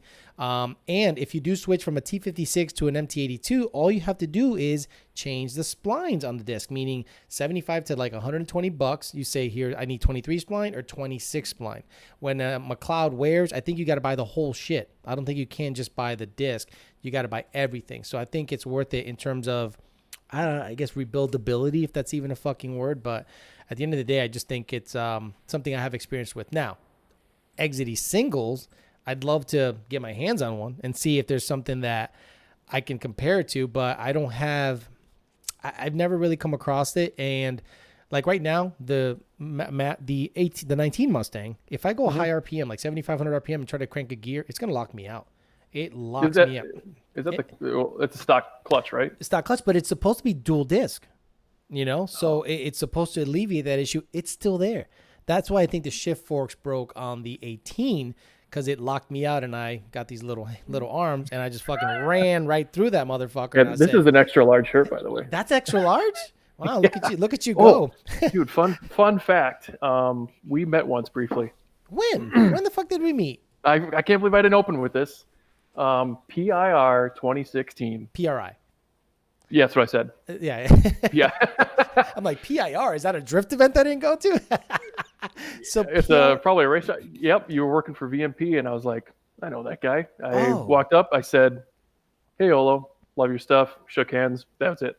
oh, you know what? Then that's probably the best way to do it because I'm like, perfect. Actually, no. If you wanted me to remember you, you would have had to have done something stupid. Like I had a kid that sat there and he had, hold on, he had a hat on and he was like in the background. He was doing this for like fucking 10 minutes and I didn't acknowledge him. He just kept doing this. Like, look at me, Alex, look at me. And I didn't.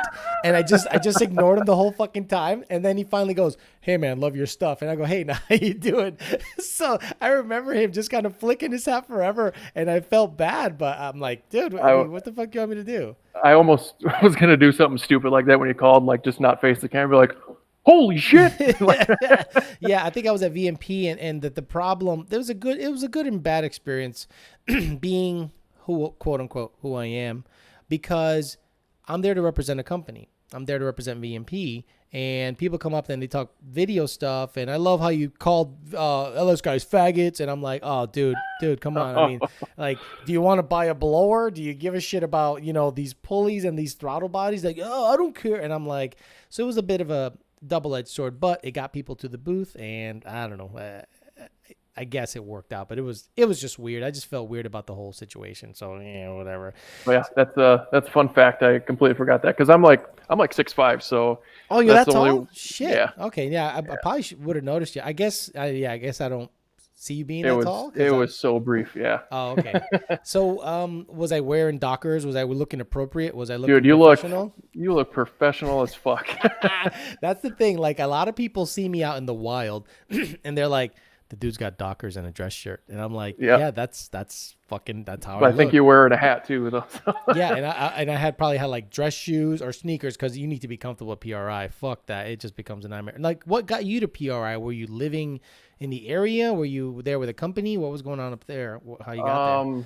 Yeah, because I was still living in Wisconsin then, and my buddy who lived in, or still lives in Milwaukee, worked for, it was a restoration or speed shop, and they got like us passes, and we actually went down there for a bachelor party. So there was a bunch of us that went down there because that was like the bachelor's ideal. He wanted to go to this event because he's been to SEMA and he wanted to go to PRI. Got it. So, Okay. B Dog asked, "Do we have the pump? What is it called? The crack Snapple pop tune, whatever the fuck." No, we don't have that. Did you see? There's like a video going around of the movie. What's the movie with the fucking clown? It and it's going pump pump pump pump pump, and the girl's with the going balloon? pop pop pop. Yeah, and then the check engine light comes on his head because it was like a meme basically where it's like when you know when your car makes popping sounds and you're both having a great time, then all of a sudden the check engine light comes on and things get serious. That's my kind of whole thought process on when you make a car backfire on purpose. It's not supposed to do that shit, right? And there's I don't want to cause any issues with making something like that possible. Imagine, like I heard a Subaru here today. I was just getting home.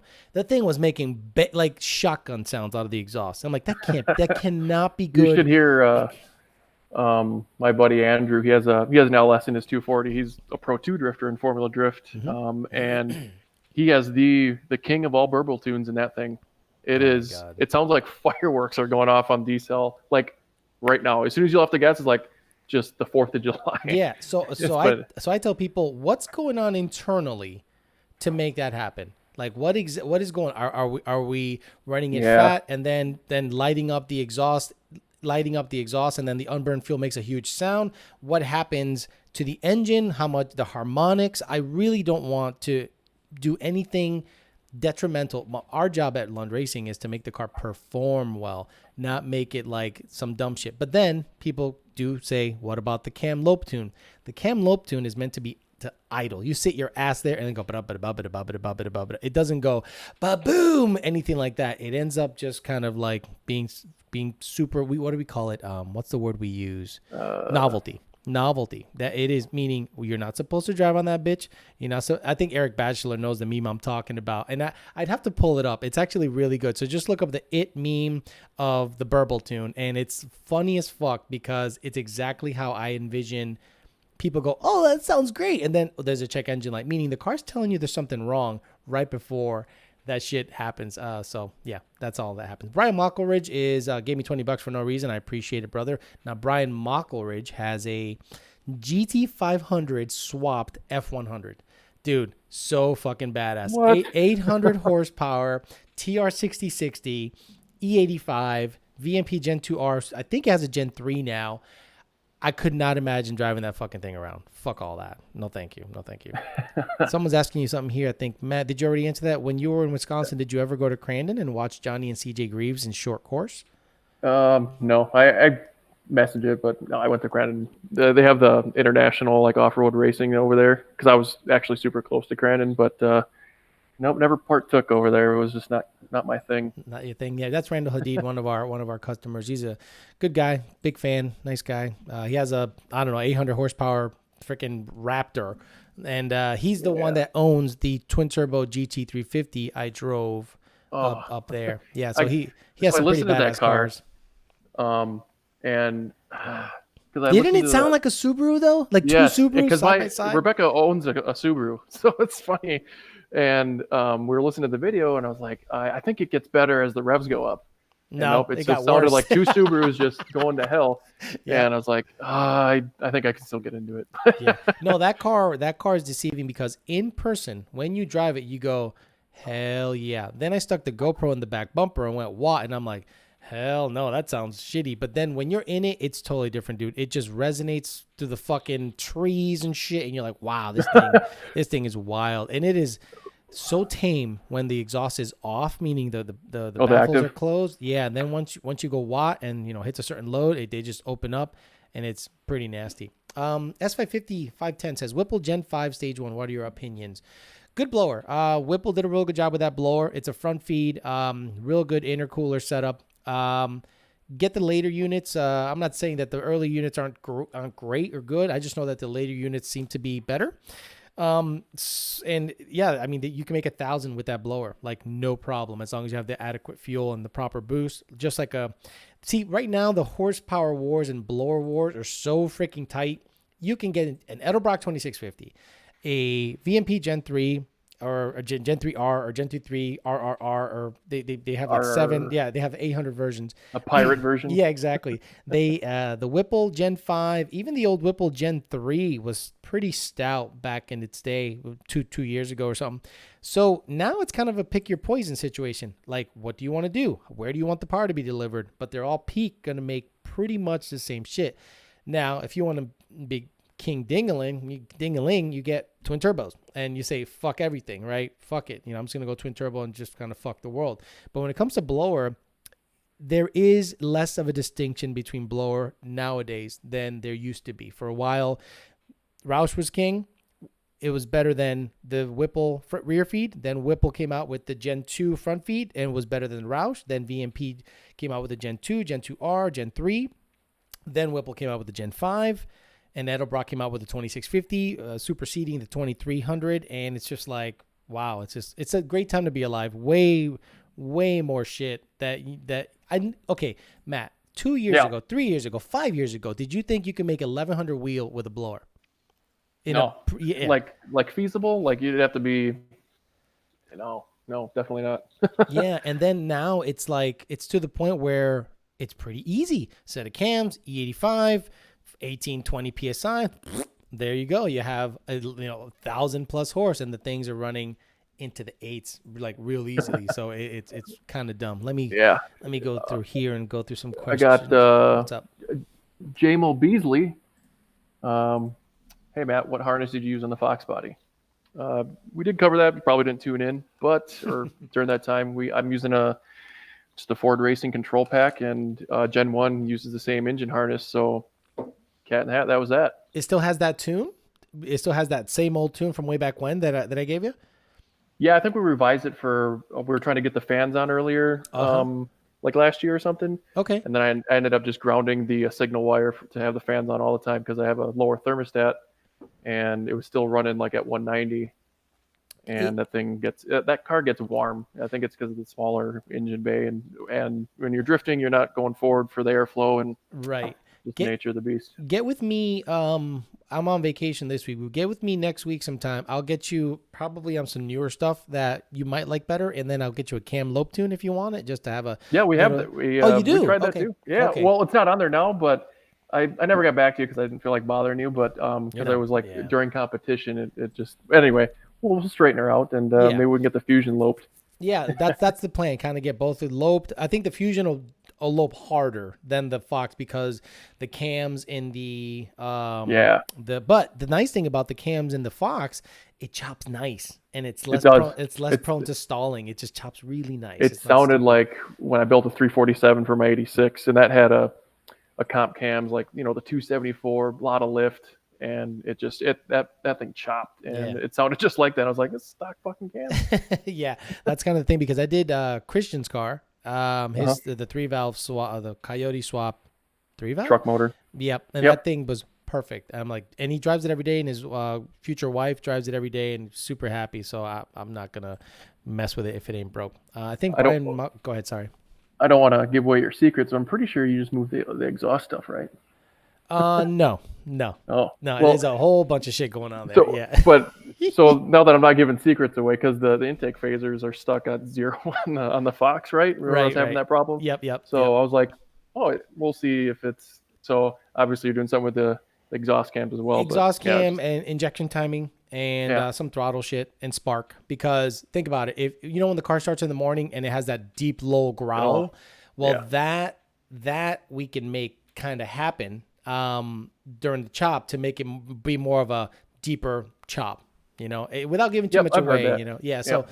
so that's kind of like what we do, but there's like to make a cam lobe tune on the Gen 1 is actually more involved than Gen 2. Gen 2 it's pretty straightforward, but Gen 1 is like fuck, just to keep it running, number one, keep it alive, keep it chopping and not have it stall is Hmm. like but there is more idle control shit on Gen 1 than there is on Gen 2, so it's kind of funny how we Yeah, and I can like to kind of have fuck the around. idle higher just because it keeps the water pump going low, a little faster during like when I'm sitting in the grid. I just like to have Is that, that what but they call it, the grid? Like the is that grid. like the staging lanes? Yep. Uh, Yep. got it. Let me look up. I think Brian Malkovich, since he paid earlier, he actually asked the question: if you had 5.4, if you had a 5.4 liter, what internals would you recommend to make the engine handle 850 to 900, and what would you change compression to? Brian, I would do like a 10 to 1 or 9 high nines or low tens. Manly stuff, straightforward, nothing too crazy. Think of making like an illuminator, but like for a 5.4. You could keep the stock sleeves at 850, 900. But since you have an iron block, doesn't matter. So I would do like manly stuff. I don't know. In that situation, I would call someone like L&M and say, look, I want something that, because that's what Cletus did. Cletus ended up grenading his stock shit, and he called L&M, and they ended up saying, here it is, and it ended up being some, I don't know if it's diamond piston or who the fuck knows what, but since I'm not an engine builder, I'm not going to tell you what to build it to or what specs, but I think some just basically forged stuff and the car's happy. It's not going to be that big of a deal to make it live, because even stock, it'll hold that no problem. You just want it to live longer and be able to, bounce it off the limiter a couple times. What y'all think of Mopars? Are you a Mopar guy at all, Matt? No, definitely not. I owned a Ram once, and Uh-oh, is that was that a mistake. Rebecca? There she Yep. is. There's. She's like, oh shit, I'm on camera. Let me get out of here. There you go. There you go. So yeah, I'm not a big fan of the Mopar stuff because the engines and the engines are okay. I'm not a big fan of the transmission stuff. And I just went to UPR 2 days ago and I picked up some suspension components, and he showed me his Hellcat, and that shit had delaminating interior parts everywhere. The Oh driver's no. side panel, the shifter bezel, everything was just fucking coming off of itself. And I said, yeah, no, fuck that. Have you driven one? A Hellcat? I did. I drove a bone stock Hellcat on the dyno day one time, and it made Hmm. like 660 wheel or 640 wheel, and then kind of drove it around. And dude, I love how they shift. I Yeah, love that I, I love the shifting that they have, and I love all the modes. It's really cool. But I got to. It was part of an interview for a possible driving position. They have Hellcats, and I got to take one around the course, and yeah, it was fun. I ain't gonna lie, but you can definitely tell they're a heavy car. they're That's heavy for cars, sure. and they're kind of cheaply made, especially interior. They look good. They look really good. But at the end Yeah, of the day, it's still a fucking Dodge. I would have one over Camaro. I'll put that there Yeah. I mean, I'm not gay, so I'm not ever gonna because go a Camaro. Fuck that. I actually fit in that car. Yeah. Oh yeah, you're fucking tall. Yeah. So yeah, you're Yeah. you're, you're kind of stuck with something tall, something big like that. So Brandon Jeffrey says, Bicho, do you think a 2.9 Whipple Gen 3? I think too much for a Gen 1 Coyote. Um, no, as long as you keep boosted around 10 or 9, or I wouldn't go 12, 13 pounds of boost on a Gen 1 Coyote. I don't think you could put a 4 liter fucking blower on a Gen 1 Coyote if you keep boost very, very low. Should be okay. It's just going to take that much more power to turn the fucking blower. But as long as you keep boost moderate on a Gen 1 Coyote or like a centrifugal where it comes in a little later, I really don't think you'll have that much of an issue. Okay, we're at an hour and a half in, so I don't want to keep it too long. Is there anything that you want to say, mention, anything like that, Oh, or let me anything get like the that? notes here. I didn't Yeah, even crack these bitches get open. in there. Get in there. See if there's anything you want to mention just before we end the show, because this is more about introducing Uh, people to the drift stuff. oh, yeah. So even you mentioned it, like the whole stance look. So it's not, it's that's another part of the function. So you know what camber is, Mm-hmm. right? Yes. So and your caster. So when the wheel's rotating on two axes at full lock, that if you have it set up right, the wheel actually flop to a positive or zero camber. So, and the only way to get that in lock, because there's just no way to avoid that, is to have a negative static camber when they're straight. So, anyone out there that's making fun of people because their drift cars have camber and stuff, there's a full reason for that, and that's what I explained. So we can't make fun of. Okay, if you actually drift, but what if it's like a Volkswagen front wheel drive, Golf or some shit? You can make fun of him because I don't give two turtle shits. because they're doing it just for the look at that point, right? They don't. Now, Yeah. what do you think of people that do it just for the look? Gotta respect all builds. No, I don't. It's just I don't notice it, or I just keep scrolling. That's my best advice. It's just I can't care. I mean, I hate on it because it gives me rep. Yeah. So I love it. But yeah, here it's becoming the more you can scrape your shit while it stands out is a thing. Like it's like, oh, it's scraping, sick. I'm like, yeah, I'm good. Yeah. Okay, So my black hurts, or do you got a paid one? No, he just said root beer says, hey, thanks for the content. Love you the hardest. That's pretty much all he said. Yeah, that's all. But anything else that you want to mention, or just the stand stuff is pretty much what you wanted to cover? I'd go through the list if you want. If not, we'll just kind of. I think we did cover it. Working for FD, front suspension stuff. Drift cars need rear grip. Like a fun fact about like professional drift cars. I'm not sure if you know like the horsepower level of these cars, Alex. Yeah, but they make like 1,000. Justin Pollock's cars like 1,000. Yeah, and he's this is the first year he's running link management because they were able to unlock the cams using link ECU management. Okay. Otherwise, he was also on control pack, Yep. like in his OBD2 drift car. They have to be competitive in the pro level. It seems like you need about that much horsepower. Yeah. And they have like a lot of those cars are 9-second cars, and they're not even. I'm sure their 60-foot is absolute trash. Yeah, but their mile an hour is badass. Their mile an hour probably is like, get down because they're. Well, actually, I got to see Vaughn's drift car when I was in Orlando this year go down the strip at OSW, and he ran out of gear before the quarter because they were tuning something, and he had to test it. So it was like next door to the speedway there. So we were just sitting there hanging out, and they're like, "Oh shit, here's Vaughn's car. He's about to go rip it down the quarter mile." And that's it's pretty amazing. Like if you wanted to be a NASCAR driver, you need to have been racing since you were like in the womb. Yeah, like 2 years old and have rich parents. And with drifting, I think it's still obtainable. There's only like a couple levels you have to go through in order to be a pro drifter. And I think that's a really cool aspect of it. If that's what you want to do. Me, I don't know yet. I'm getting a little older now, and just kind of want to. 31, 32?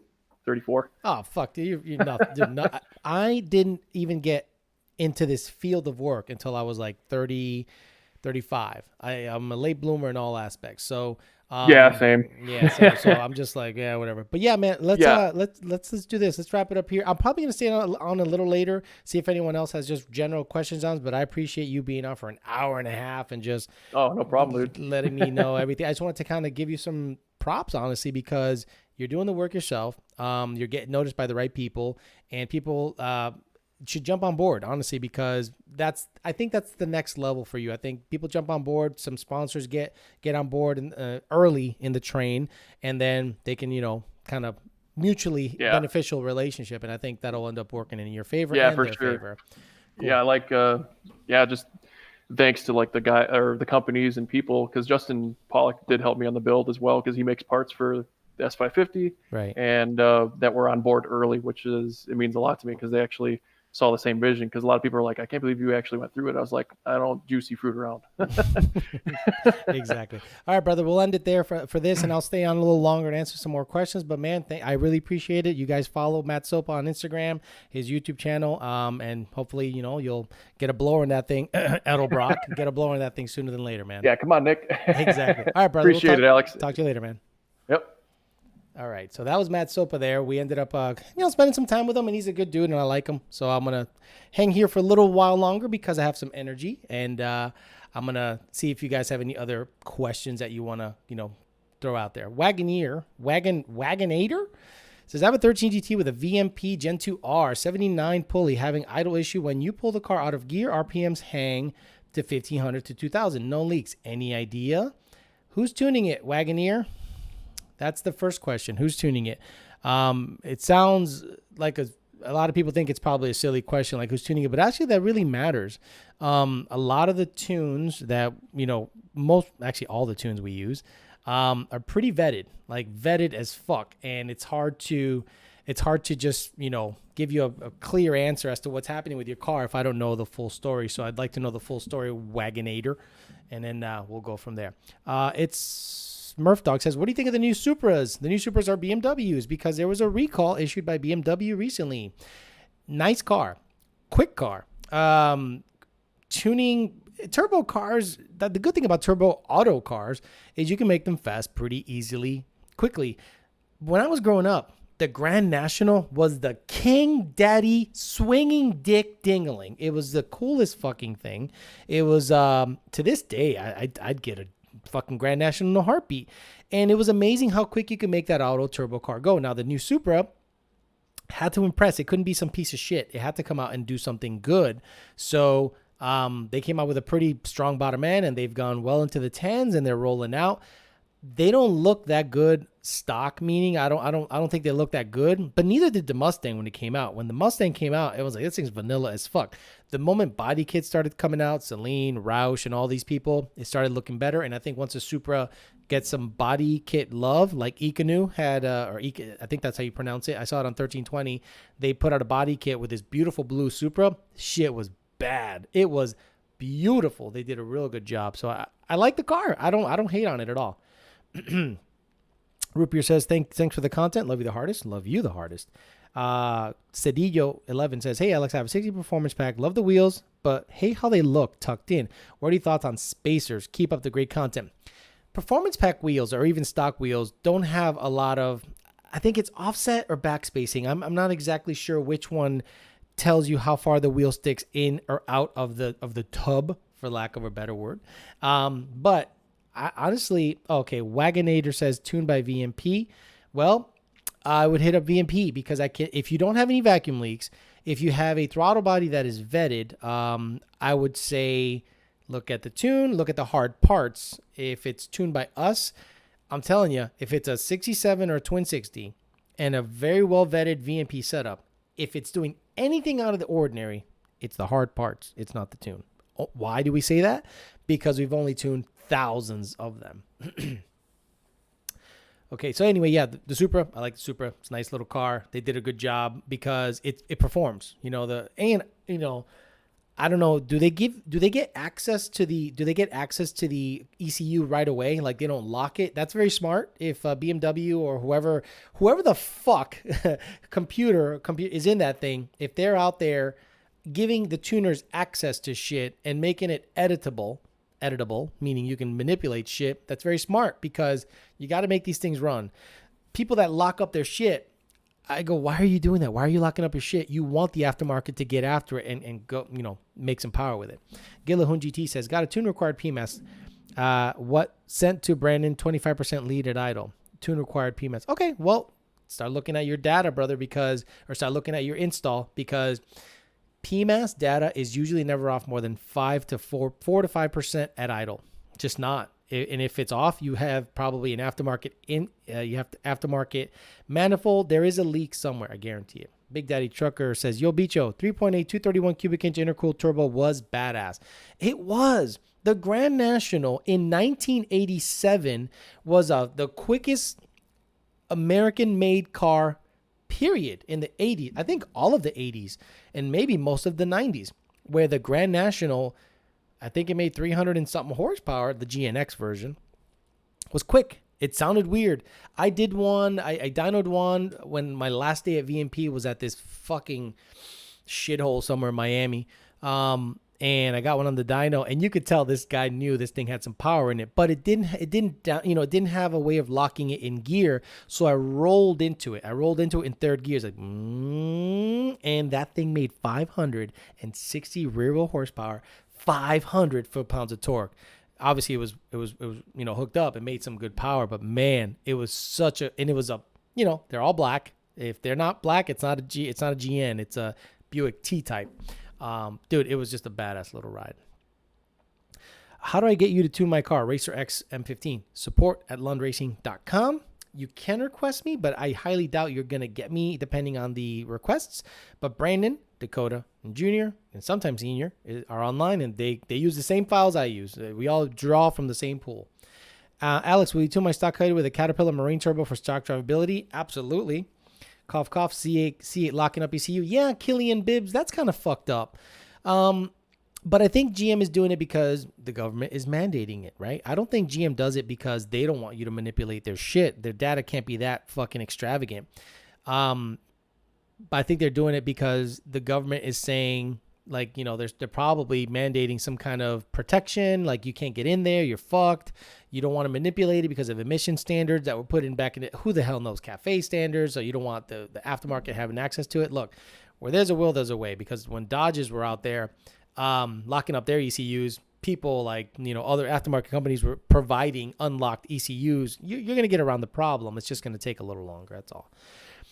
Eric Batchelor, the Grand National ruled the 80s street racing scene. You are not kidding. When I grew up in Massachusetts, Holyoke, Mass, and there was this one guy. What the fuck was his name? He looked like a raggedy-haired dude with glasses, and he had a black GN, and he would leave what looked like black soup as rubber marked when he would take off. It was like the soupiest, juiciest burnout mark. It looked like a black, oversized black Sharpie. I'm like, what the fuck kind of tire is he using on that? It was just nasty, nasty, nasty. So at the end of the day, that guy chose the right platform for the right time. But then once, you know, technology caught up, that Grand National became, I don't want to say irrelevant because it is still a badass little platform with a G body platform and the 3.8 turbo. You can make it fast, fairly cheap. That is probably something I would do.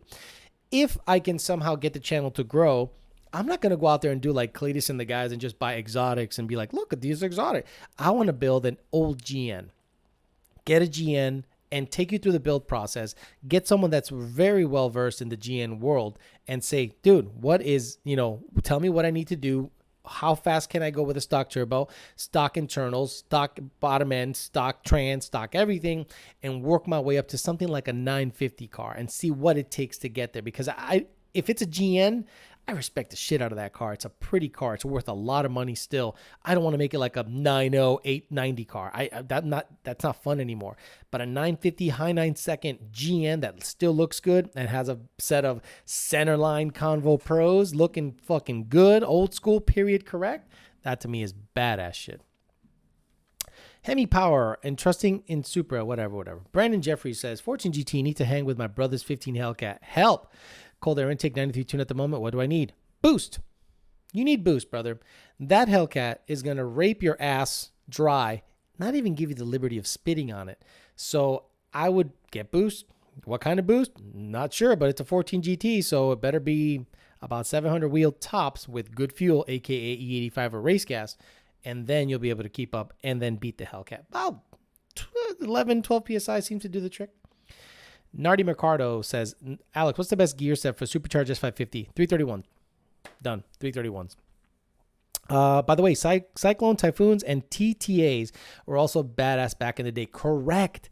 The Cyclone was the all-wheel drive, basically S10 with the same motor that a GN had, I think. A 3.8 or was it a 4.3 V6? Not 100%, but it was a turbo V6 all-wheel drive. The Typhoon was the Blazer version of that. And then the TTAs was a Firebird, just had the same engine as the Grand National. Bad at Chevy and GM had that shit covered in the 80s by far. The turbo game was strong back then. And it was hard to keep up with a Fox body because a quick Fox body in the day was a 12.1 car. 12.1, 1250, 1170, 1150. If you had a 10-second Fox back in the day, you were rich. Oh, shit. Okay, then I'd spray. Think low 11s were doable. I heard BMW recall the Toyota Supra. Correct. I'd like to see your other cars first being raced. Yes. Look, I'm not going to campaign these cars at racetracks. I'm just going to have some fun on the street, take them to the track occasionally. The Fairmont will be the predominant race car, quote unquote. But I'm not going to go out there and just constantly fuck around with all of my cars. Eventually, I have to thin the herd, so I'll probably keep the 19 and the Fairmont, and the others are going to have to go eventually. Then build something else. Do it with an EcoBoost. Fuck no. Do you know why I don't fuck with EcoBoost Mustangs? Because if you're a Mustang owner, you don't buy an EcoBoost. People that buy EcoBoost are guys that come from the 4-cylinder turbo world, okay? Subaru guys, BMW guys, guys of that nature look at the EcoBoost as something desirable. Mustang guys look at the GT500 as something desirable, a twin turbo Coyote as something desirable, a new modern GT as something desirable. Mustang guys do not look at EcoBoost Mustangs as a beginning platform to go fast at all. Sorry. It's just not. 4.3. Thank you very much, guys. The 4.3, 4.3, 4.3. So thank you. So the 4.3, that's a big fucking V6, guys. Think about it. That's a big V6. And turbo? If I ever get to the point where this channel really starts getting after it, I will get a Grand National, a Cyclone, or those two. I'm not going to get a Typhoon. I don't like Blazers. I think they look stupid. But I think those two, a Grand National or a Cyclone, would be the coolest thing to build and make it legitimately fast, not just like okay quick. Jake Birch says EPA has cracked down on the diesel performance tuning and actually arresting shop owners, and there's no more non-emissions complying tunes for diesels. Do you think gas tuning is next? I don't know.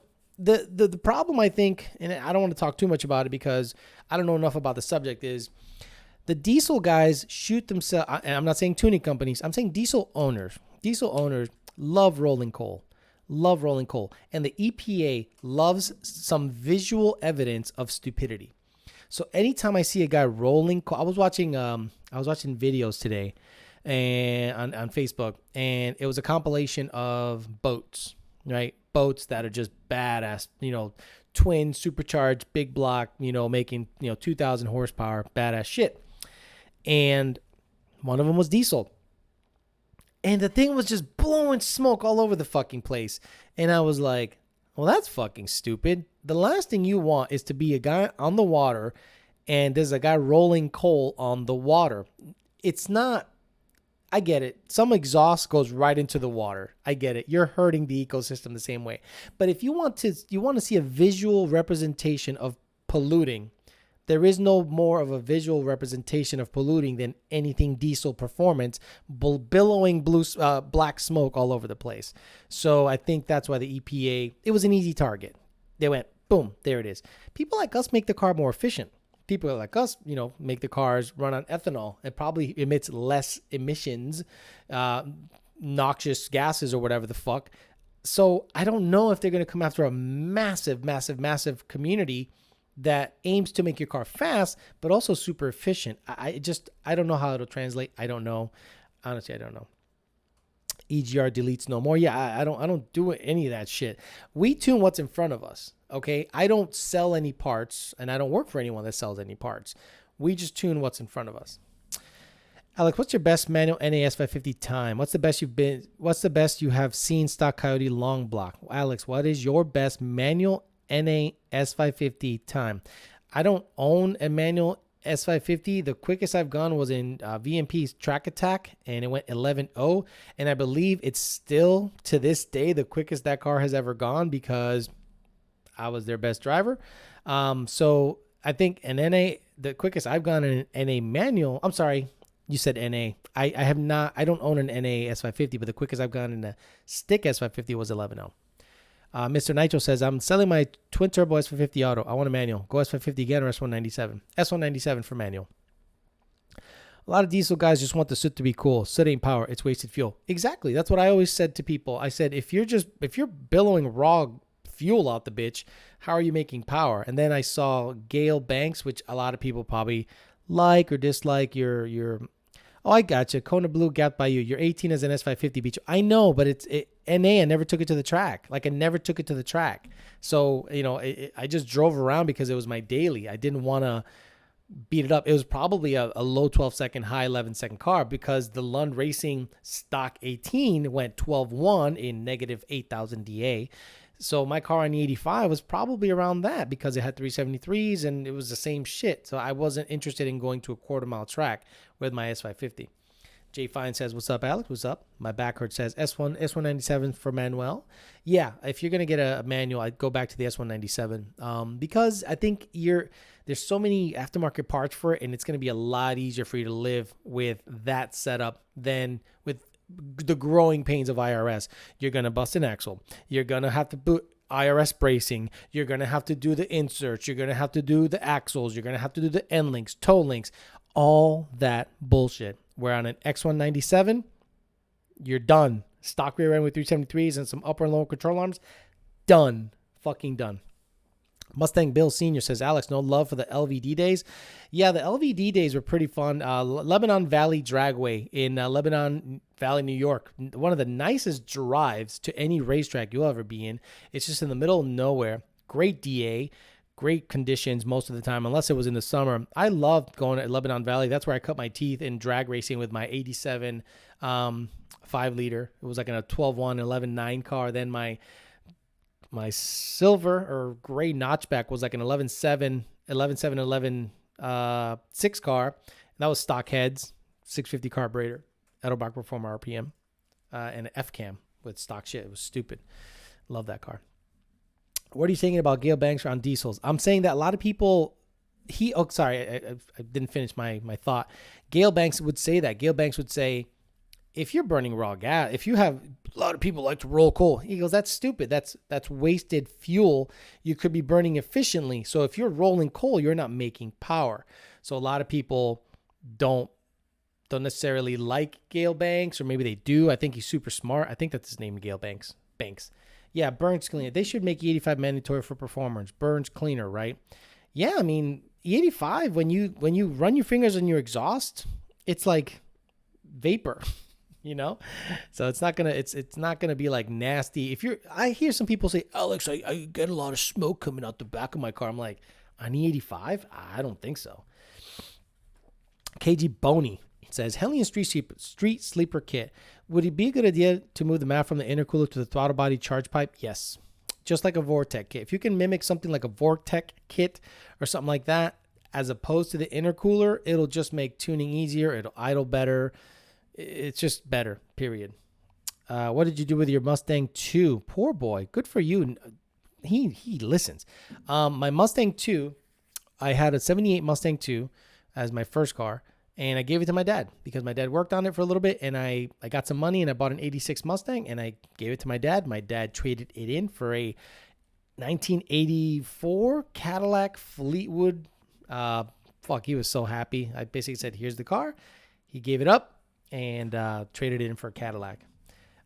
Jay Fine, Alex, why does my 13 F-150 Coyote tick? Because the Coyote tick is now normal. According to Ford, they are now basically saying, that shit's normal. We are not going to chase it. It is not serviceable. If you get a tick and there is no compression loss and the mains are good, guess what? Live with the tick. That's what Ford is telling people now. Mustang Bill Sr. says, hell yeah, I got 28 miles a gallon from Connecticut to LVD F-150 Coyotes. Badass. I might go up there one day with one of the cars. Who knows? We'll see what happens. Should I port a Cobra Jet? I guess if you want. I'm not a big fan of porting anything for that kind of money, you know, like if you want to port it, if you want to do a full max effort crazy shit NA setup, yeah, go ahead and port your Cobra Jet. If you just want to just make a little power and have a daily and you're on 93 octane, dude, just keep the fucking shit stock and just drive the goddamn thing. Brandon B says, hate my tick. It's annoying as fuck. My red car ticks. My red car ticks louder than any Coyote I've ever heard tick. Makes the same power. It makes really good power. So I just don't care anymore. I get a louder exhaust. Flex fuel or full E85 tune? Depends, Brandon Tovar. If you want to have convenience of mixing fuels and not relying on E85 only, flex fuel's fine. If you have E85 readily available everywhere, get an E85 tune, brother. Raid bug spray works for the ticks. It does it. My back hurts says, listen to your engine. Arthur Wall says, throw an E&M90 on your Coyote. Guaranteed at least 800 rear wheel horsepower. We were just talking about that today. Christian and I were talking about 3 valves. And I told him, we were talking about how many different models the Roush cars came with in the 3 valve version. So Roush had an M90 equipped supercharger. Then I think the Roush Hammer had like a chrome version. Then the Blackjack, I think, had a 2.3 liter on the 3-valve, and some came with Illuminator engines in it. So Illuminator equipped 2.3 liter TVS 3 valves were a thing. So I thought it was pretty cool. Ford Moore says, my name is copyrighted protected. Laughing my ass off. Chris Arnold says, 29 degrees peak timing with a Coyote and 93 pump. Seems low to an old pushrod guy. Does that sound right to you? That sounds exactly right. It's actually high. Guess why, Chris? It's 11-to-1 compression. That's actually pretty high timing. If you're an old pushrod guy, you probably are used to 9.5-to-1 compression, not 11-to-1 on pump gas. Osis Coyote giving a brother $10. Thank you very much. He's out there in the Cali area. I think his car has a Whipple on it. He's a street racer. Good guy. Long-time fan. Good dude. Love him. Chris Arnold says, yep, gotcha. Exactly. You're going from 9-to-5 compression to 11-to-1. So 29 degrees is pretty damn stout. 3-valve for the win. Poor boy. Why'd you retract the message? What's going on with you, man? Arthur Wall says, sarcasm. Very good. Relearn Life says, installed an Edelbrock blower and 4-fuel system on an 18 and threw code for cam position sensor circuit. Any idea as to where the gremlin could be coming from? So circuit. Think about it. Circuit. That means you have either an intermittent connection or you have something not hooked up properly, whether it be the knock sensors. More than likely because you had to remove shit and tap into shit. Check that your knock sensor harness is actually connected, and that I believe that also has to do with a bunch of other things. A lot of people, when they install a blower, they get us a log, and I see none of the wide bands are correcting. They're stuck at 0. The cams are stuck at 0, and the knock sensors don't move on a pull. I'm like, dude, something's not connected properly. So look in the engine harness area, look in the knock sensor harness, look at the actual cam position sensors. Make sure they're pushed in all the way and clipped in all the way, and none of the pins got pushed out, because I'm sure you took all that shit apart or at least disconnected some stuff to make the accessibility easier for you. My PC ticks. My back hurts. Man, I think I'm losing my voice. Sorry. Chris Arnold, what's the most common cause for false knock? Loose valve cover likely to set off that sensor? So the most common cause for false knock is something rubbing on your engine bay. So a lot of people buy catch cans, and some of the catch cans just kind of lay there. They just kind of lay there. They kind of connect something and they just lay there. And when you're going down the road and the road is bumpy and that can is tapping on the coil cover, not a cam cover, coil cover, whatever you want to call it, it can resonate. And the knock sensor, all it's doing is it's just ears. It's just electronic ears looking for some kind of sound. I remember when I went up to Roush, the way they calibrated the knock sensor is they had a copper tube coming out of the engine. It was like bolted to the block. They drilled a hole in the firewall, and then they had a copper tube, and they went wide open throttle, and they saw what the knock sensors were picking up versus what they were actually hearing. And it was actually pretty neat to see them go through that process and dial it in. And they actually were desensitizing the shit out of the knock sensor. They're like, dude, this thing is way sensitive, and it's picking up blower noise, not necessarily anything having to do with actual detonation, because based on the copper tube and their ears, they didn't feel it had any actual detonations. So they calibrated the knock sensors that way. So the knock sensors weren't even a thing in the Cobra days and the GT500 days. How many blown up Cobra engines, how many blown up GT500 engines do you hear about? Not that many. Once knock sensors came into play, a lot of people started going, oh, let me back it down a little bit. Let me not blow it up. Let me make sure the car's happy. And, the knock sensor. It's almost like the knock sensor, it's good to have it there for protection, but it's almost like hindered performance, because a lot of us rely on it, because if it's going off, then we have to listen to it. We cannot ignore it. Nickel White says, I run filters, no catch can. My man. Love it. Alex, can you say hi to my wife, Mary? Hi, Mary. Poor boy wants me to say hi to you. Hi, Mary. How are you? Osis Coyote, my NA Gen 1. Oh, but going twin turbo. Okay, I thought you had a Whipple in it, Osis Coyote. But yeah, twin turbo stock bottom end. Be careful. You know, that car can go, woo, see you later. Nickel White S550, how much you weigh? Oh, the car, I think, not him. Ava Davidson says, I've been wanting a C6 normally. I've been wanting a C6. Normally have a body, but you got me wanting a Mustang. Been following you a few years. but now I might go to the dark side. Yeah, dude. After seeing Jeremiah's Camp's car perform and seeing how fast it went with very minimal mods, and knowing that that car can keep up with cars that have a lot more money in them than Jeremiah's car, it made me go, boy, I miss this the little S197 game. Now imagine if you can get your hands on a Gen 2 bottom end, which can take 800, 900 all day, every day without even sneezing at it, and you get yourself a Ben Calmer Stage 3 transmission in a S197, dude, you don't got to do, you're going to be very quick. You can 900 horse, 850 horse or so, and everything is pretty stout and the car is pretty light. That's kind of a combination that's hard to beat. You'll be up against cars that you're going to beat cars you didn't think you could beat with that little setup. It's a nice setup. Chris Arnold, great explanation on false knock. Thanks. I'm tuning my old Foxes now without knock sensors, just reading plugs and using data logs to graph acceleration and calculate horsepower. Yeah, Chris Arnold, that's kind of the way I tuned Cobras and GT500s when I was working at VMP. I would say, do a pull, take a look at the plugs, old school, baby. And they're like, and they listened and they were good. And I'm like, hey man, this is what I think it'll tolerate. And I don't really want to go past that point. GT500s, I kind of know the thresholds of load. Well, old GT500s peg at 2.0 load on the log. So we're going to go by boost numbers, right? So if you got a 2.4 upper and a stock lower, I don't really want to be more than about 19 degrees on a stock GT500, even though it's low compression on pump gas. That's a 650, 680 wheel car. Two-way Kenny Bell seems to do pretty well too, because their power curve is similar to like a centrifugal, so it doesn't hit that hard down low, but it's peaky, so it makes good power. A TVS hits way harder down low, so you kind of go by experience. But on my red car, the red car, I'll see if I can show you here, which is kind of funny. I'll show you also what FIC sent me. FIC sent me a huge banner because I wanted to put it up on the wall. They were very gracious. I said, hey, give me some swag. And they did this huge banner over here. But this red car here, that car was running no knock sensors for 2 years. Like legit no knock sensors, because I said it's on the 85 or C85. It was always on some kind of race fuel. So I relied on the plugs and just turned the knock sensors off because the MFP lower manifold was interfering with the knock sensors, and I ran no knock sensors for years. No problem. Frankosaurus Rex, 2011 manual, went to boost in the, I want to boost it in the future. My wife has an 01 Cobra. Should I look into a built engine for mine and drop mine in the Cobra? Ew. No.